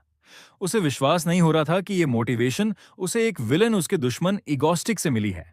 फिर भी उसने मान लिया कि कोशिश करना और फेल होना हमेशा गिल्ट में जीने से बेहतर है। अंत में स्टारडस्ट प्लेन से टकराई, जिससे एक बड़ा लाइट बर्स्ट और बाहरी एक्सप्लोजन हुआ। प्लेन के अंदर लास्ट रिमेनिंग कंटेस्टेंट गिल्ट में डूबा था और रो रहा था, मेरी वजह से सब मरेंगे। अगर मैं कॉन्सेंट्रेट करता तो अपने फैमिली को फिर देख पाता। पैसेंजर्स में से एक ने विंडो से बाहर देखा और नोटिस किया कि प्लेन की गिरने की स्पीड अब काफी धीमी हो गई है। आइलैंड पर मौजूद लोग और एयरपोर्ट क्रू भी ये देख रहे थे। उन्होंने पायलट से पूछा कि क्या हो रहा है। पायलट ने कहा, हम भी नहीं जानते। अचानक प्लेन की स्पीड कम होने लगी, किसी एक्सटर्नल फोर्स की वजह से। पायलट ने पैसेंजर्स को अनाउंस किया, सीट बेल्ट लगा लो, कुछ हो रहा है। वास्तव में वो एक्सटर्नल फोर्स स्टारडस्ट ही थी। स्टारडस्ट ने अपनी पूरी पावर यूज करते हुए सोचना तक बंद कर दिया था। उसके दिमाग में बस एक ही थॉट था, प्लेन को रोकना और अंदर के सब लोगों को बचाना। उसका पूरा बॉडी चमकने लगा और उसी वक्त उसकी पैसिव एबिलिटी एक्टिवेट हो गई, वही वाली जो ट्रेन वाले इंसिडेंट के टाइम हुई थी। कई मिनट तक इंटेंस स्ट्रगल के बाद वो आदमी जो एग्जाम में लास्ट बचा था और मरने की उम्मीद में अपनी आंखें बंद कर चुका था, अचानक अपनी आंखें खोलता है। उसके सामने एक एयर होस्टेस खड़ी थी जो घबराहट में पूछती है, आप ठीक हैं सर? वो चारों ओर देखता है और सोचता है कि क्या हो रहा है, क्योंकि उसके चारों तरफ कोई और नहीं दिख रहा, सिर्फ वो और एयर होस्टेस थी। जब उसने विंडोज से बाहर देखा तो वो शॉक हो गया, क्योंकि प्लेन जमीन पर था, क्रैश नहीं हुआ था। प्लेन किसी मिरेकल की तरह सेफली लैंड कर गया था, बिना एक्सप्लोजन के। वो आदमी जैसे किसी सपने से जागा हो। डिसबिलीफ में चारों तरफ देखने लगा और थोड़ी दूर उसे एक जानी पहचानी फिगर दिखी। स्टारडस्ट, जो जमीन पर बैठी थी, पूरी तरह थकी हुई और घायल। उसके आसपास बाकी पैसेंजर्स भी उतर रहे थे, लेकिन सबकी निगाहें सिर्फ उसी पर टिकी थीं। वो आदमी रोते हुए बोला, वो स्टारडस्ट ही है जिसने हमारी जान बचाई। पूरी भीड़ इमोशन और शॉक में डूबी थी। लोग उसे इनक्रेडिबल हीरो कह रहे थे। स्टारडस्ट खुद भी कांपते हुए, दर्द में आंसू के साथ मुस्कुरा रही थी। धीरे से उसने एक नाम लिया, इगोस्टिक, क्योंकि वही था जिसने उसे ये करने की हिम्मत दी थी। अगले दिन न्यूज चैनल्स और न्यूज़पेपर्स में धमाका हुआ। हेडलाइंस भरी थीं। स्टारडस्ट ने गिरते हुए प्लेन को रोककर हजारों लोगों की जान बचाई। हर देश में स्टारडस्ट के पावर की तारीफ हो रही थी। रिपोर्टर्स और एक्सपर्ट्स बता रहे थे कि प्लेन जिस स्पीड पर गिर रहा था, उस स्केल पर उस एक्सप्लोजन में बच पाना ऑलमोस्ट इम्पॉसिबल था। न्यूज में बताया गया कि अटैक करने वाला मास्टरमाइंड ईगोस्टिक था, जिसने प्लेन के एक विंग में बॉम्ब लगाया और उसे गिरा दिया। लेकिन स्टारडस्ट की अद्भुत मदद से प्लेन बच गया और सभी पैसेंजर्स सिर्फ हल्की चोटों के साथ सुरक्षित रहे। कई देशों में स्टारडस्ट को हीरो के रूप में रिस्पेक्ट और एडमायर किया जा रहा था, लेकिन कुछ एक्सपर्ट्स को यकीन नहीं था कि किसी इंसान की ताकत इतनी हो सकती है कि वो एंटायर एयरप्लेन को रोक सके। टीवी पर जब ये सब कवरेज चल रही थी, तभी एक लड़की, हारू, जो असल में स्टारडस्ट ही थी, ने टीवी बंद कर दिया और पानी पीने लगी। उसके बाद सीन में दिखाया गया कि हारू ने शावर लिया था और लाइट वेट कपड़े पहने थे। तभी उसका फोन वाइब्रेट करने लगा। कॉल उसकी एक साथी हेरोइन का था। वो लड़की शांत टोन में बोली, मैंने पर्सनली हीरोज एसोसिएशन के प्रेसिडेंट से बात की। तुम्हें ऑफिशियली छुट्टी दे दी गई है। स्टारडस्ट को विश्वास नहीं हुआ। उसने पूछा, तुम मजाक तो नहीं कर रही? सच में छुट्टी मिल गई?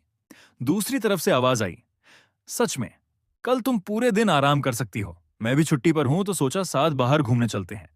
हारू एकदम एक्साइटेड हो गई और खुशी से बोली, परफेक्ट, कल रेडी रहना। फोन के उस पार हंसती हुई हेरोइन साइकिले बोली, मैं शैडो वॉकर को भी बुला लूंगी। तीनों ए क्लास हीरोज को साथ में थोड़ा ब्रेक मिलना चाहिए, वो ये डिजर्व करते हैं। कॉल के बाद हारू बालकनी से शहर की तरफ देखने लगी। उसे याद आने लगी ईगोस्टिक की वो बातें जो उसने उसके सबसे कठिन वक्त में कही थीं। जब कोई उस पर भरोसा नहीं कर रहा था, तब एक विलन ने उस पर विश्वास दिखाया था। हारू खुद से सोचने लगी कि ईगोस्टिक ने मुझे मोटिवेट क्यों किया प्लेन बचाने के लिए? अगर उसे इतना विश्वास था कि मैं सफल हो जाऊंगी, तो फिर उसने ये अटैक क्यों किया? उसे ईगोस्टिक के फाइनल वर्ड्स याद आए, अगर तुम नहीं होगी तो मैं सिर्फ एक ऑर्डिनरी विलन रह जाऊंगा। हम दोनों एक दूसरे को कंप्लीट करते हैं। वो सोच में डूब गई। ईगोस्टिक के सारे एक्शंस कंफ्यूजिंग थे। उसे लग रहा था जैसे ईगोस्टिक हर चीज पहले से जानता है कि कैसे खत्म होगी, लेकिन उसकी इंटेंशंस अब भी मिस्ट्री थीं। हारू ने तय किया कि उसे ईगोस्टिक की पास्ट एक्टिविटीज पर रिसर्च करनी होगी। तभी उसका फोन दोबारा बजा। हीरोज एसोसिएशन से कॉल थी। उन्होंने बताया कि उन्हें एक अर्जेंट टेस्ट करना है। स्टारडस्ट के पावर लेवल दोबारा मेजर करने हैं।